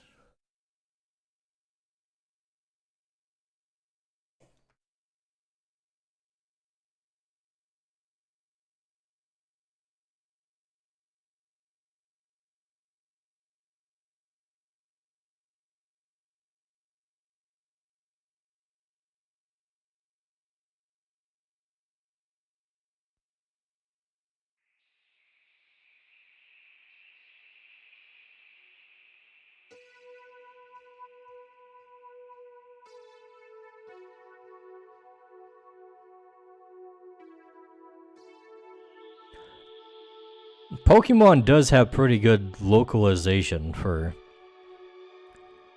what it is. Like, I didn't realize it for a long time. Like, I was definitely the hipster kid who was like calling Pokemon by their original Japanese names.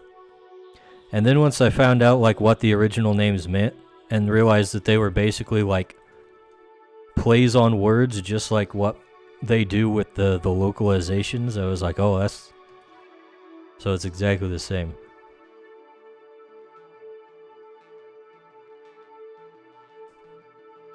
Not such a great job on the anime, though, for kids. And your jelly donuts.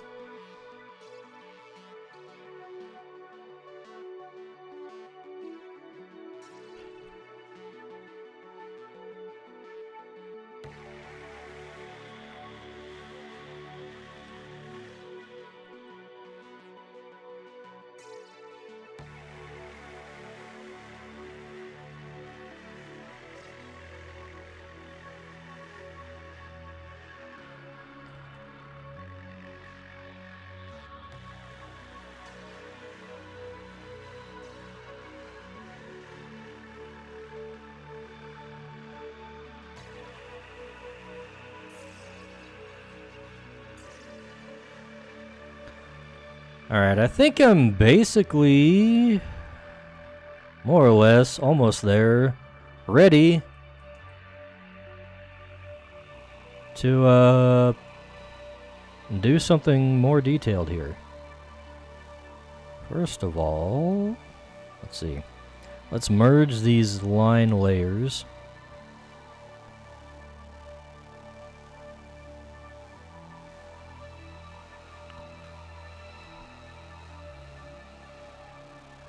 We're gonna slap some color on those. That's probably not the best color to go with, but it'll start. Let's try this one.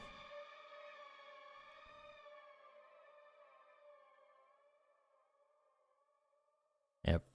A little bit of purplish will probably work better for the big guy.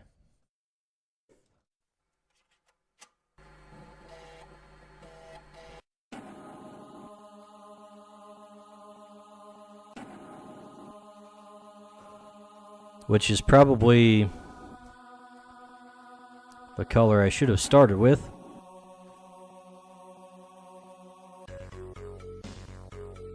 But oh well, oh well. Oh well.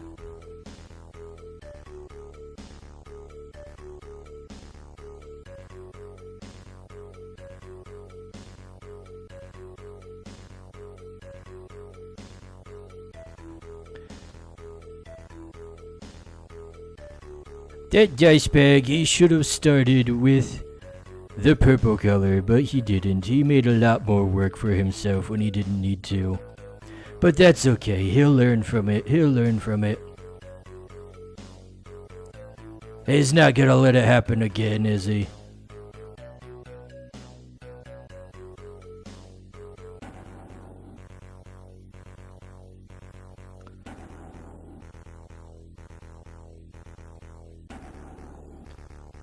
Let's actually lighten it up a little bit more.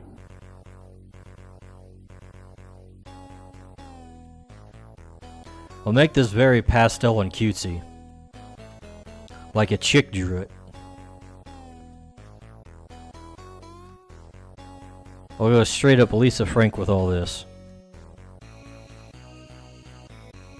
Actually, that would probably make my eyes bleed. Let's not do that.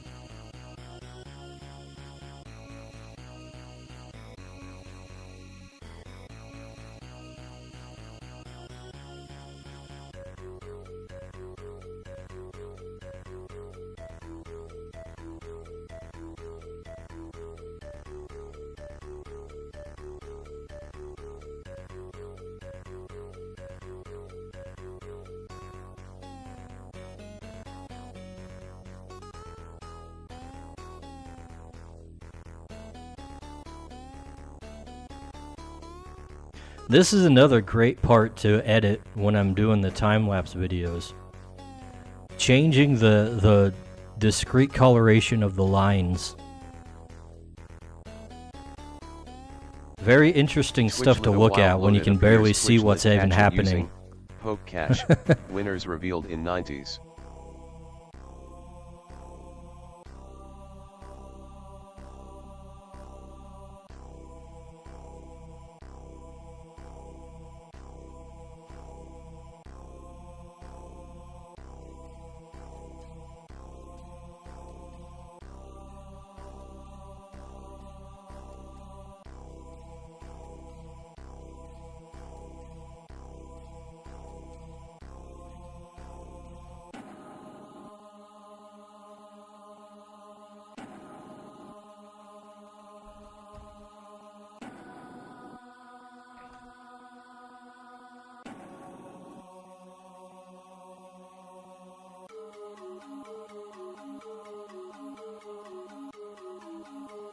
Alright, what next?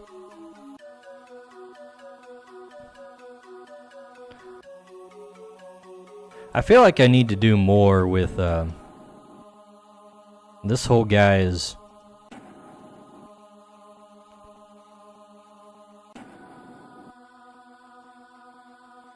highlights.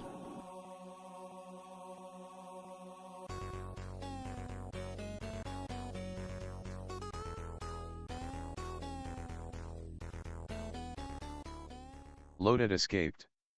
No one caught it. John Ass 5 rigged.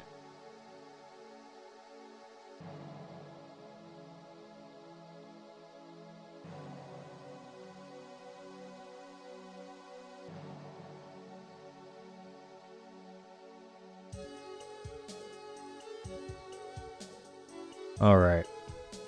Let's see how this goes.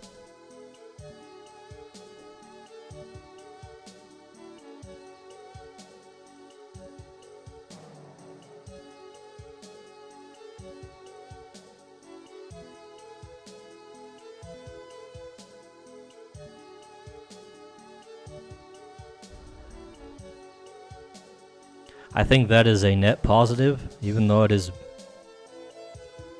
not super noticeable. But that's probably the best part of it, actually.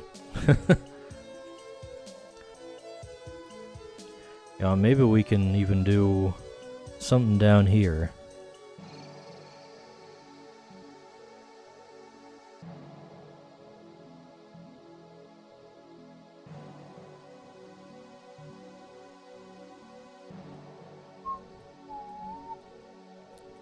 Yeah, that'll work.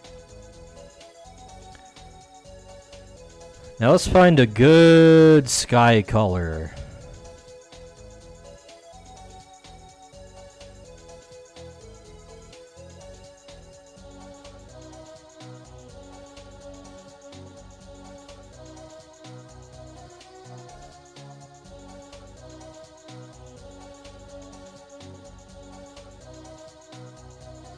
Let me look for a reference real quick.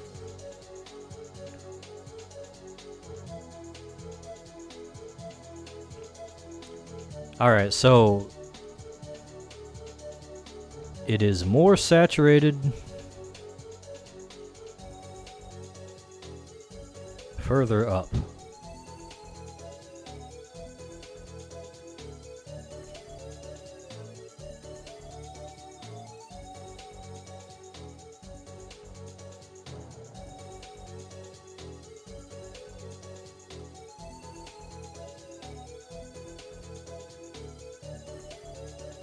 And then less saturated further down.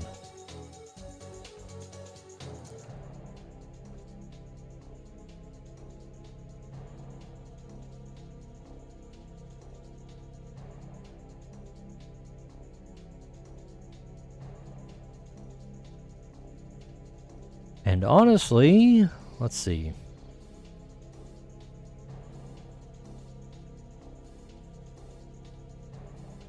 Probably needs to be paler in general to match the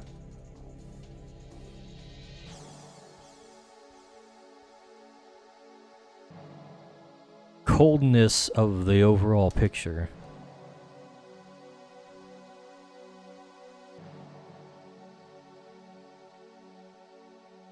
So we'll kind of trend it towards the lighter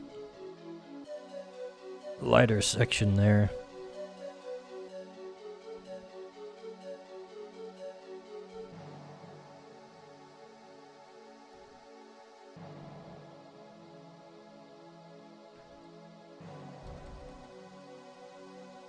Then we can go ahead and throw some clouds in.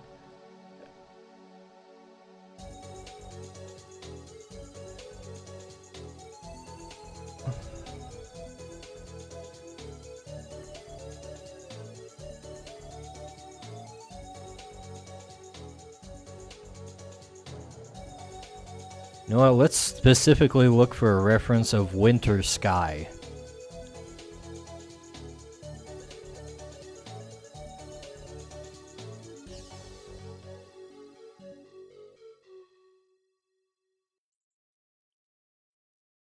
Well, I like that.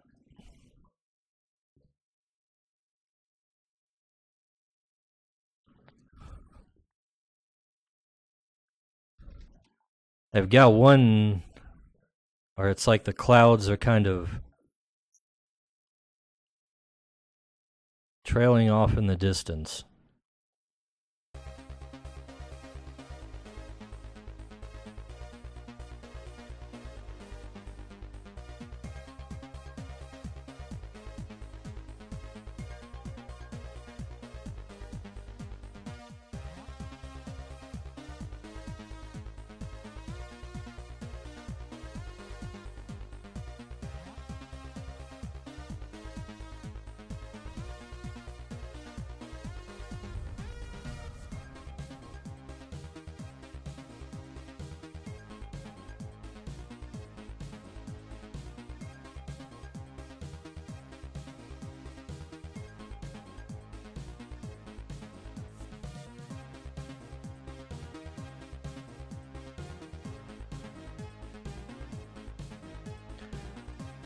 Alright, so let's see.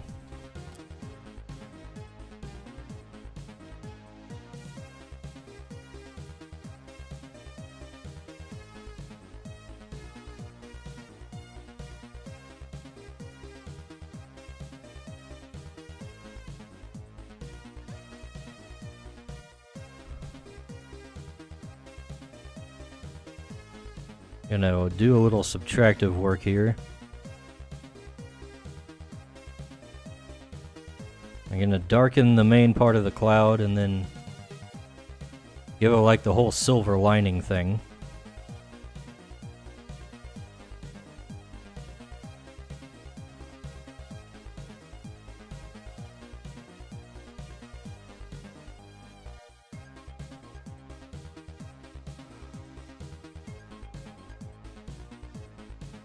Uh-oh.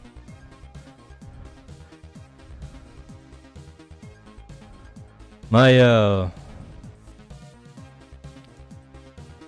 Bluetooth headphones are making some noises at me like they're gonna die.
Might need to add a little more cloud in here.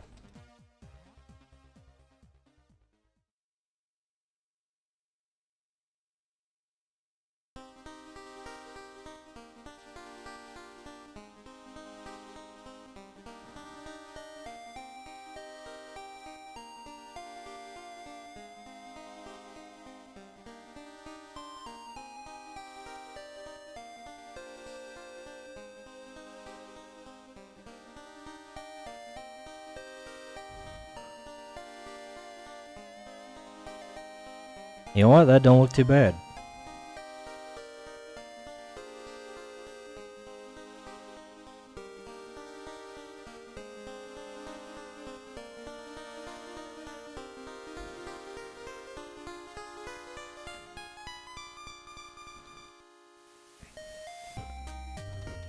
So with the way this is, sunlight's coming in from like this direction.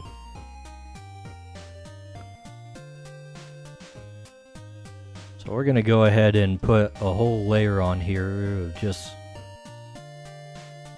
very slightly saturated, bright yellow, almost white. We'll make a glow layer here.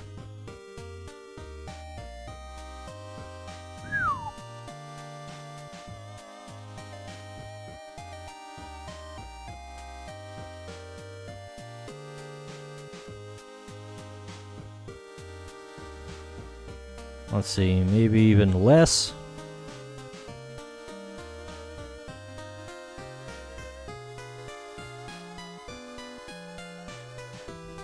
We'll just keep it pretty subtle.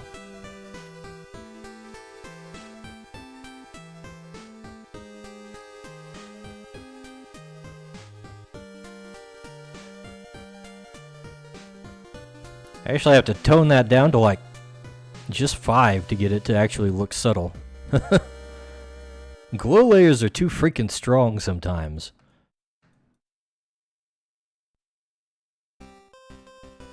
I'm gonna turn that off for now because there's some few more details I want to work on. Like the face.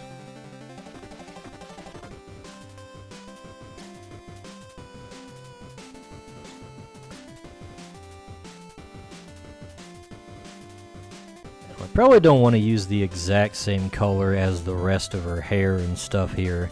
It'll blend in too much, so we'll use a little bit of the darker purplish from this guy.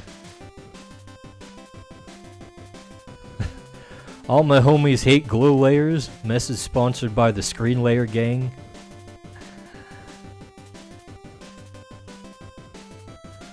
What, let's see, what's the difference between the screen layer and the glow layer? Whoops, that's glow dodge.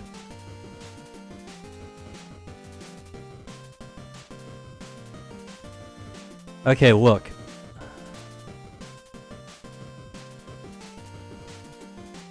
The screen layer just kind of makes everything look hazy. That's why I don't use that. Glow layer is like more dynamic. You just have to you just have to be real subtle with it, because it's very powerful. But yeah, we need to put some details in her eyes, because that's what her eyes are supposed to look like. So let's go ahead and do that.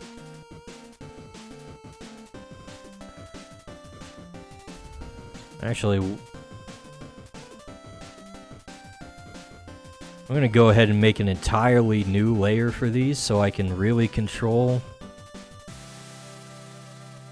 the coloring of the eyes.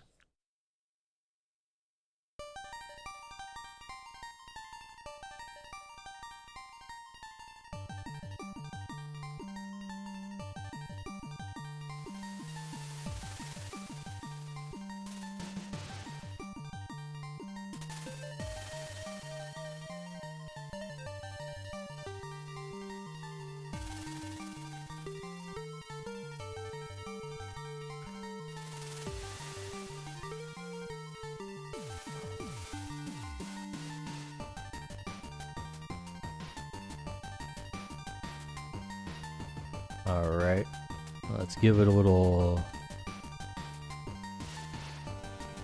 softness there.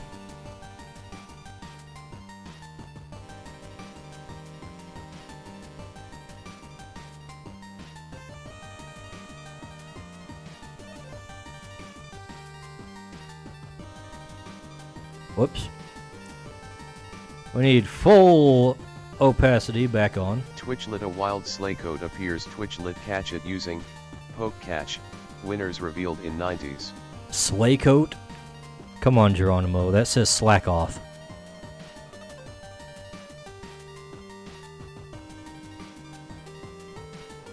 This is why you don't trust AIs, people. Geronimo can't even read.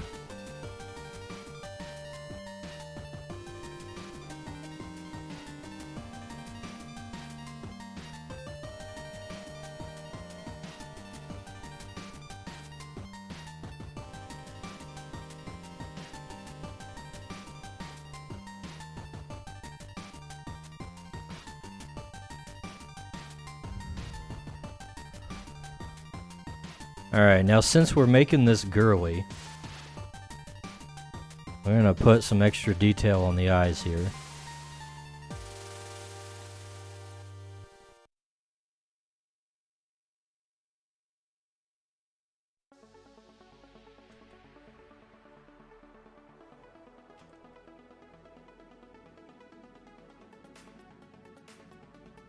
Just a little bit.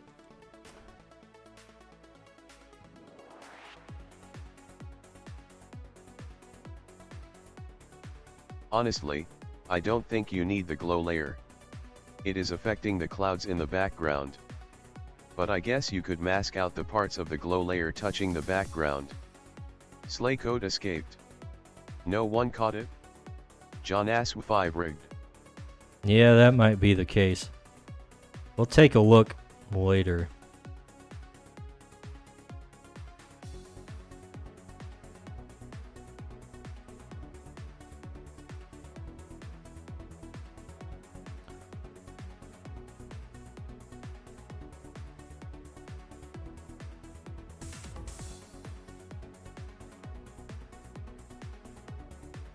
Good evening, mortal humans. Make sure you subscribe to Dicebag and say hello. Let's see.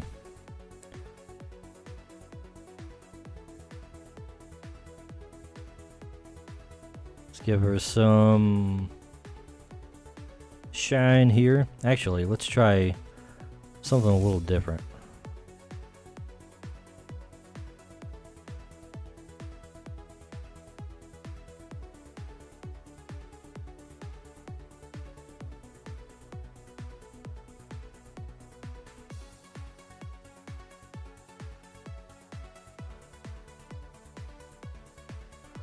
I'll do like so, then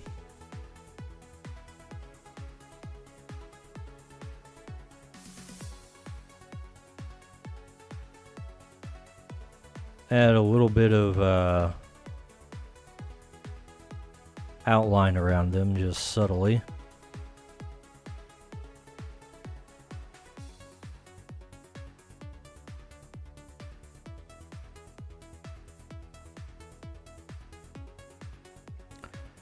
You know what she needs? She needs like some blush and like her breath trailing off.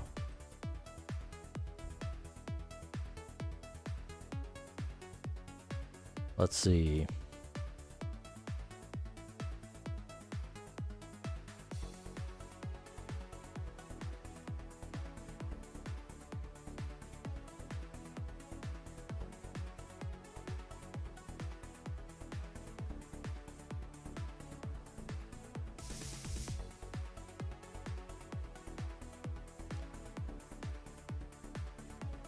Let's see if I can actually do this whole breath effect right, because last time I tried to do smoke and I don't think that worked out very well. And this is not that much different. That's a great idea.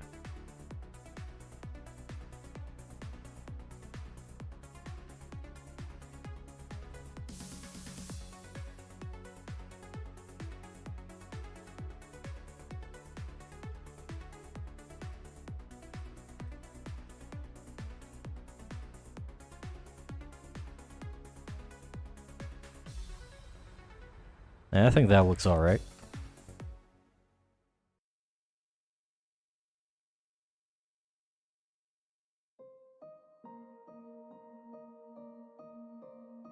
So here's what we can do with the glow layer and see if this works. We'll just make it a clipping mask over the main part.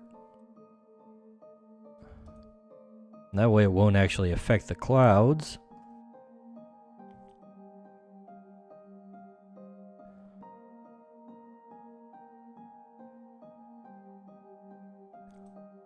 Don't want to boost it up too much though.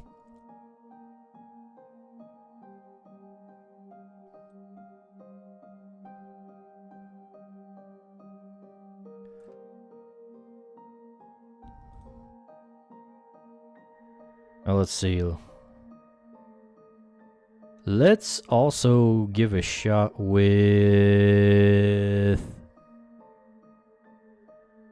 multiply.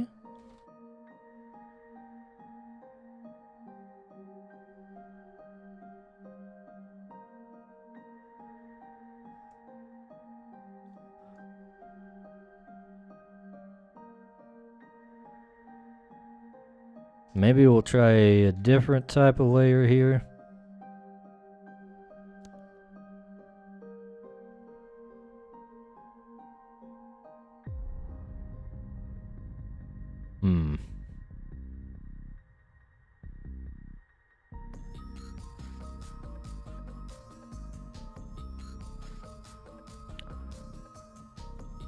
I kind of like what it does on the overlay mode.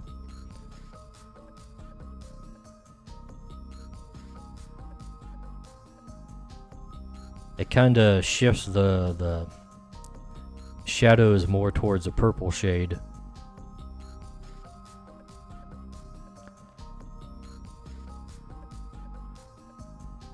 Oh, one thing I definitely want to do is add in like manual highlights.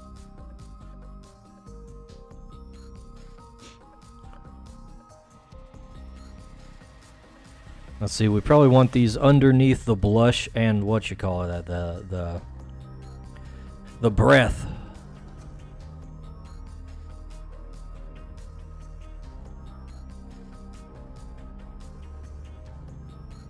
Let's make this like very slightly blue.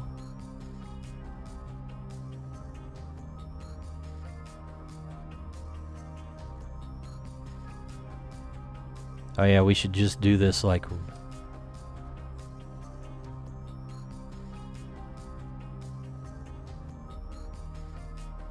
Maybe blue is not the right color. Let's see, let's see. Let's see, tonal correction. Let's try this.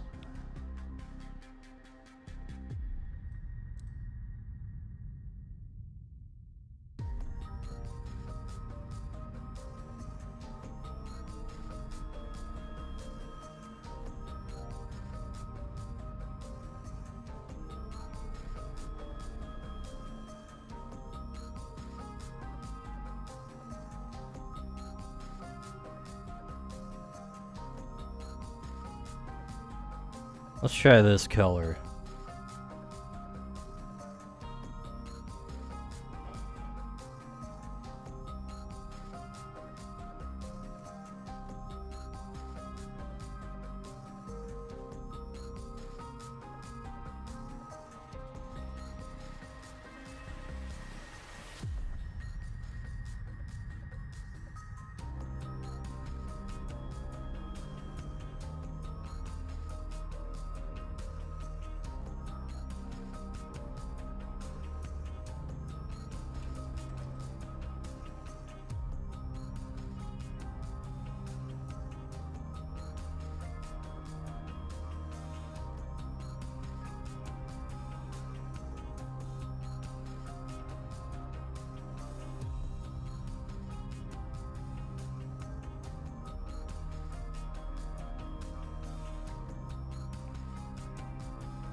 We definitely need something on him too.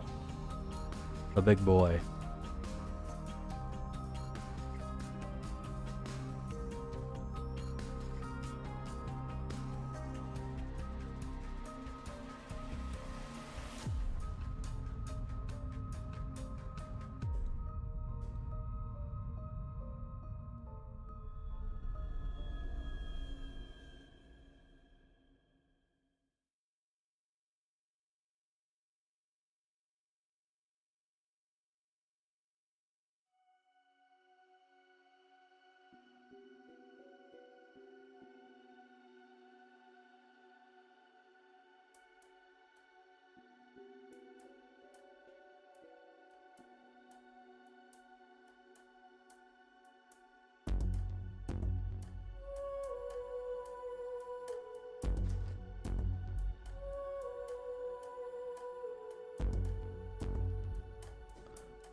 Sometimes I'm not sure if it's better to make this part a clipping mask or not.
I think that's coming out alright. Let's see. Here's something I forgot about though.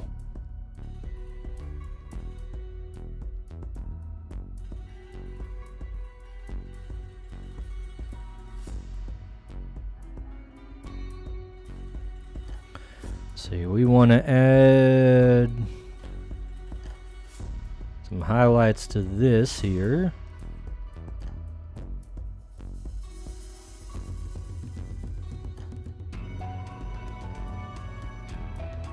There should probably be a bit of a glow to that whole thing, now that I think about it.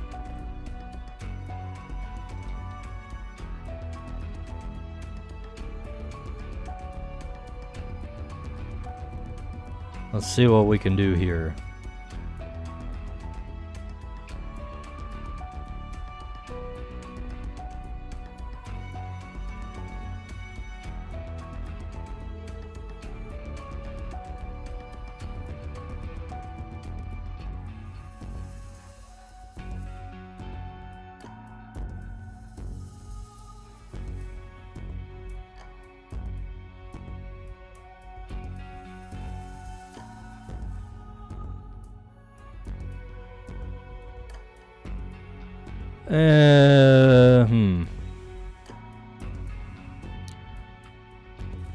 We might have to do a little bit more.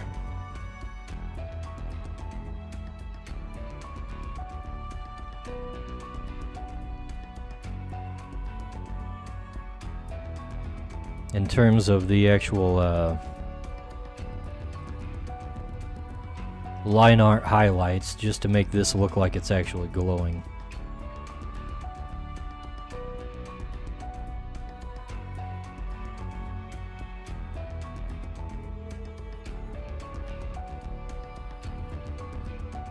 Twitch lit a wild whimsicott appears. Twitch lit catch it using poke catch. Winners revealed in 90s. Wait a second, Whimsicott? That is my like my favorite Pokemon. Okay, hold up. I don't know what kind of balls I have. I haven't played this thing in a while.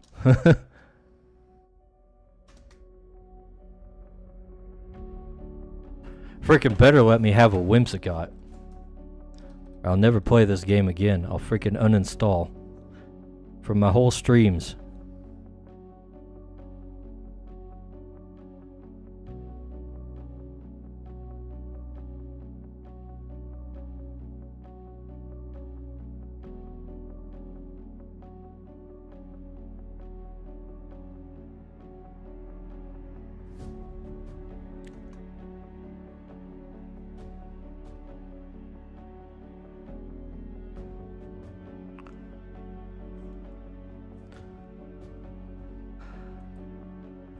Alright, that looks a little more like it's glowing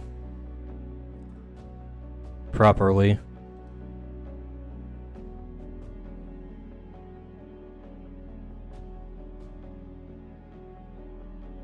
fact, we can probably tone down the actual glowing of it.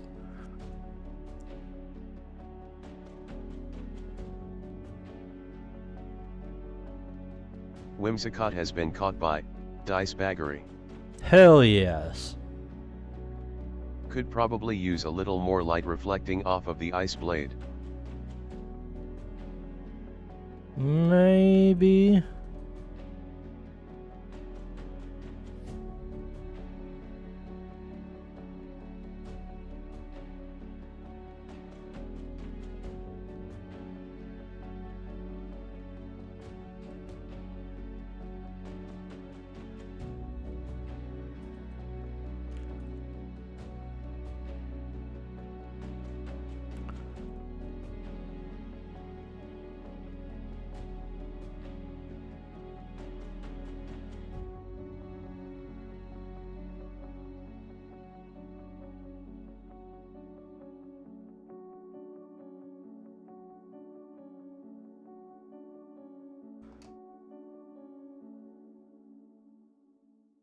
Hmm.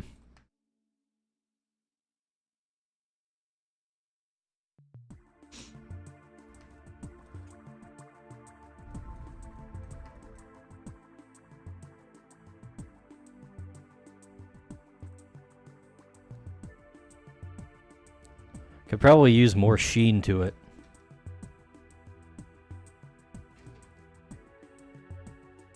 At the very least.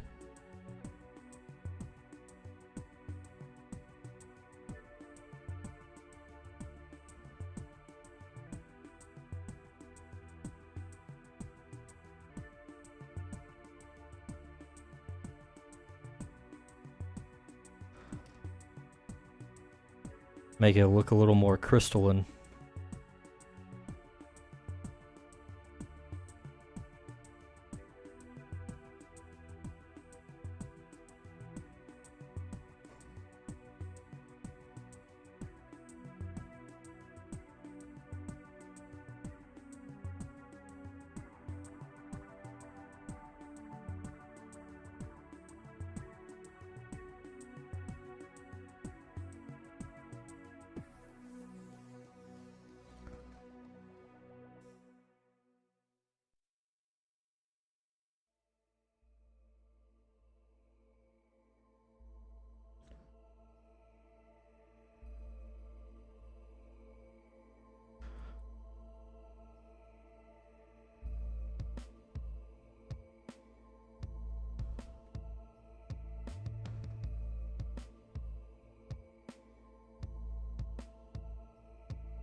That looks more like ice now. Awesome. Now what would also help is if the line art down the middle, or actually probably the line art in general, was not so dark.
Yeah, let's try that.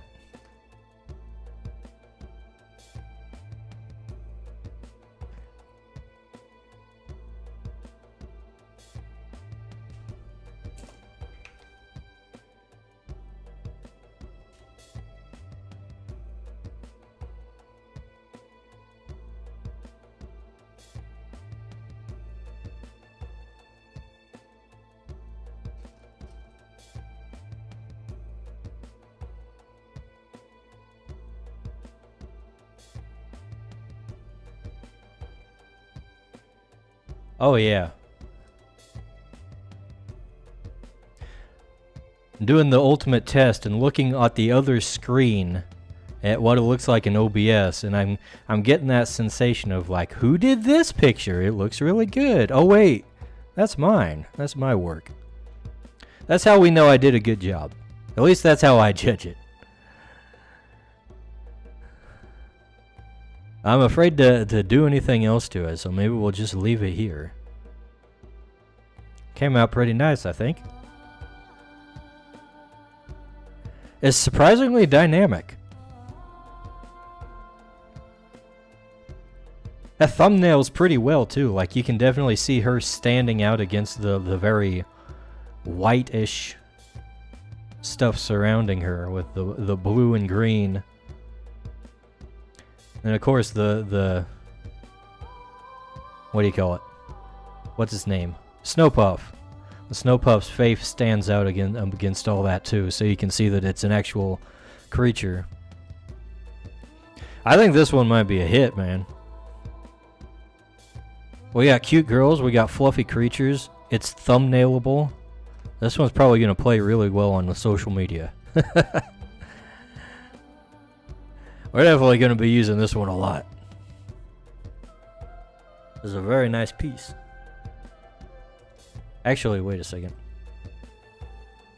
I had a few things turned off. Yeah. So I put all the additional layers back on, it looks even better. I think we're pretty good here.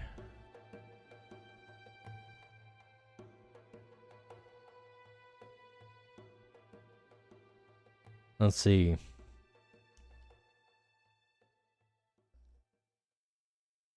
I'm not sure if it is your style to do this, but maybe a slight blur to the background.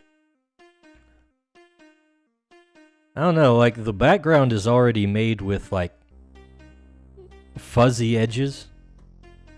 It's kind of designed to already be blurred. But we can, let's see. Create folder, insert layer. Let's copy it. Is there a Kohate version of her available for research? Go ahead, sounds like you got a new job. I don't know, Kohat's been drawing his own OCs recently, I think. But I don't think he's drawn Carol before. Huh? What do you mean, huh, Kohat? Skunks wants to see a Kohat version of Carol.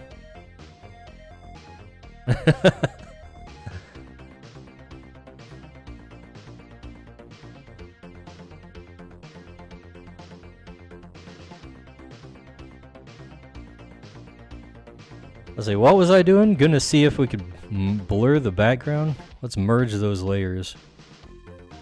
Filter. Blur. We probably have to blur it quite a bit to really get a noticeable difference.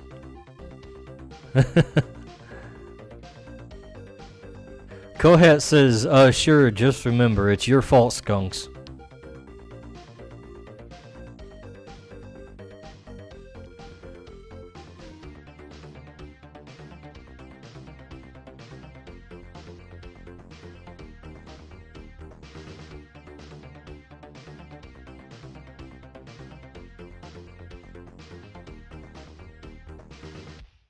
Yeah, I'm honestly not seeing a big difference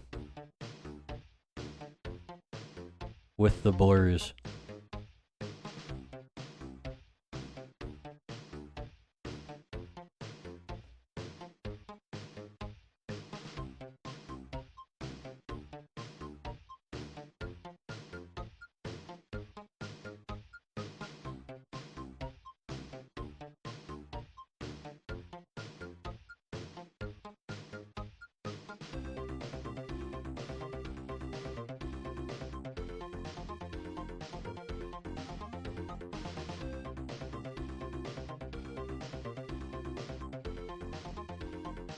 It's a little bit smoother, I guess.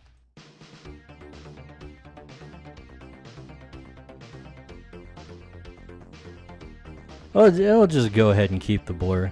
I don't think it's gonna make a huge difference either way, given how soft the edges of everything were before.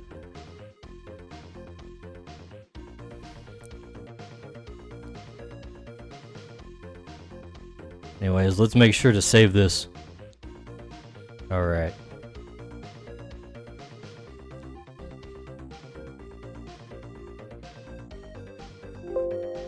Very nice.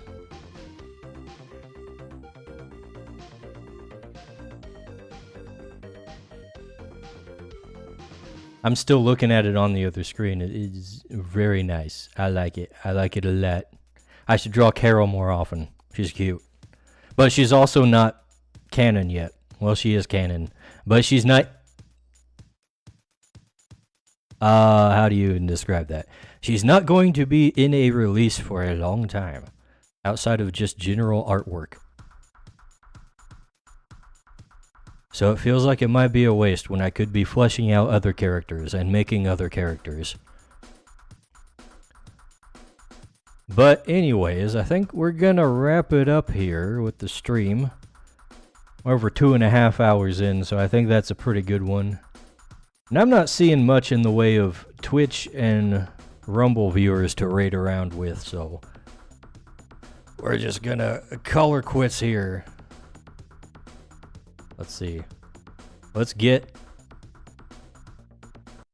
the outro music on. Thanks for watching, everybody. Thanks for hanging out, boys, Cohet and Skunks, keeping me company. And we'll see you guys later. Next time I don't know what we'll be doing next time. I haven't figured that out. But yeah. And us too will be here silently judging Dicebag. Yeah. He forgot to talk to us the whole stream again, didn't he? Yeah, he did. Chat could have asked us some questions, though. That would have been nice of them, but we're not the stars of the show, I guess. Alright, well. Yeah. We'll see you guys around. Bye!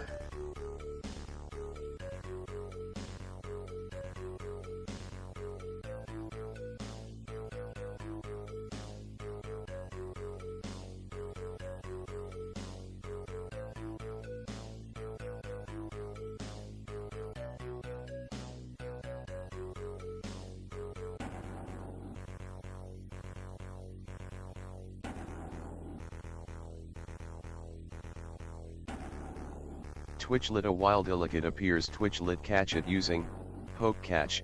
Winners revealed in 90s.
Illicit escaped. No one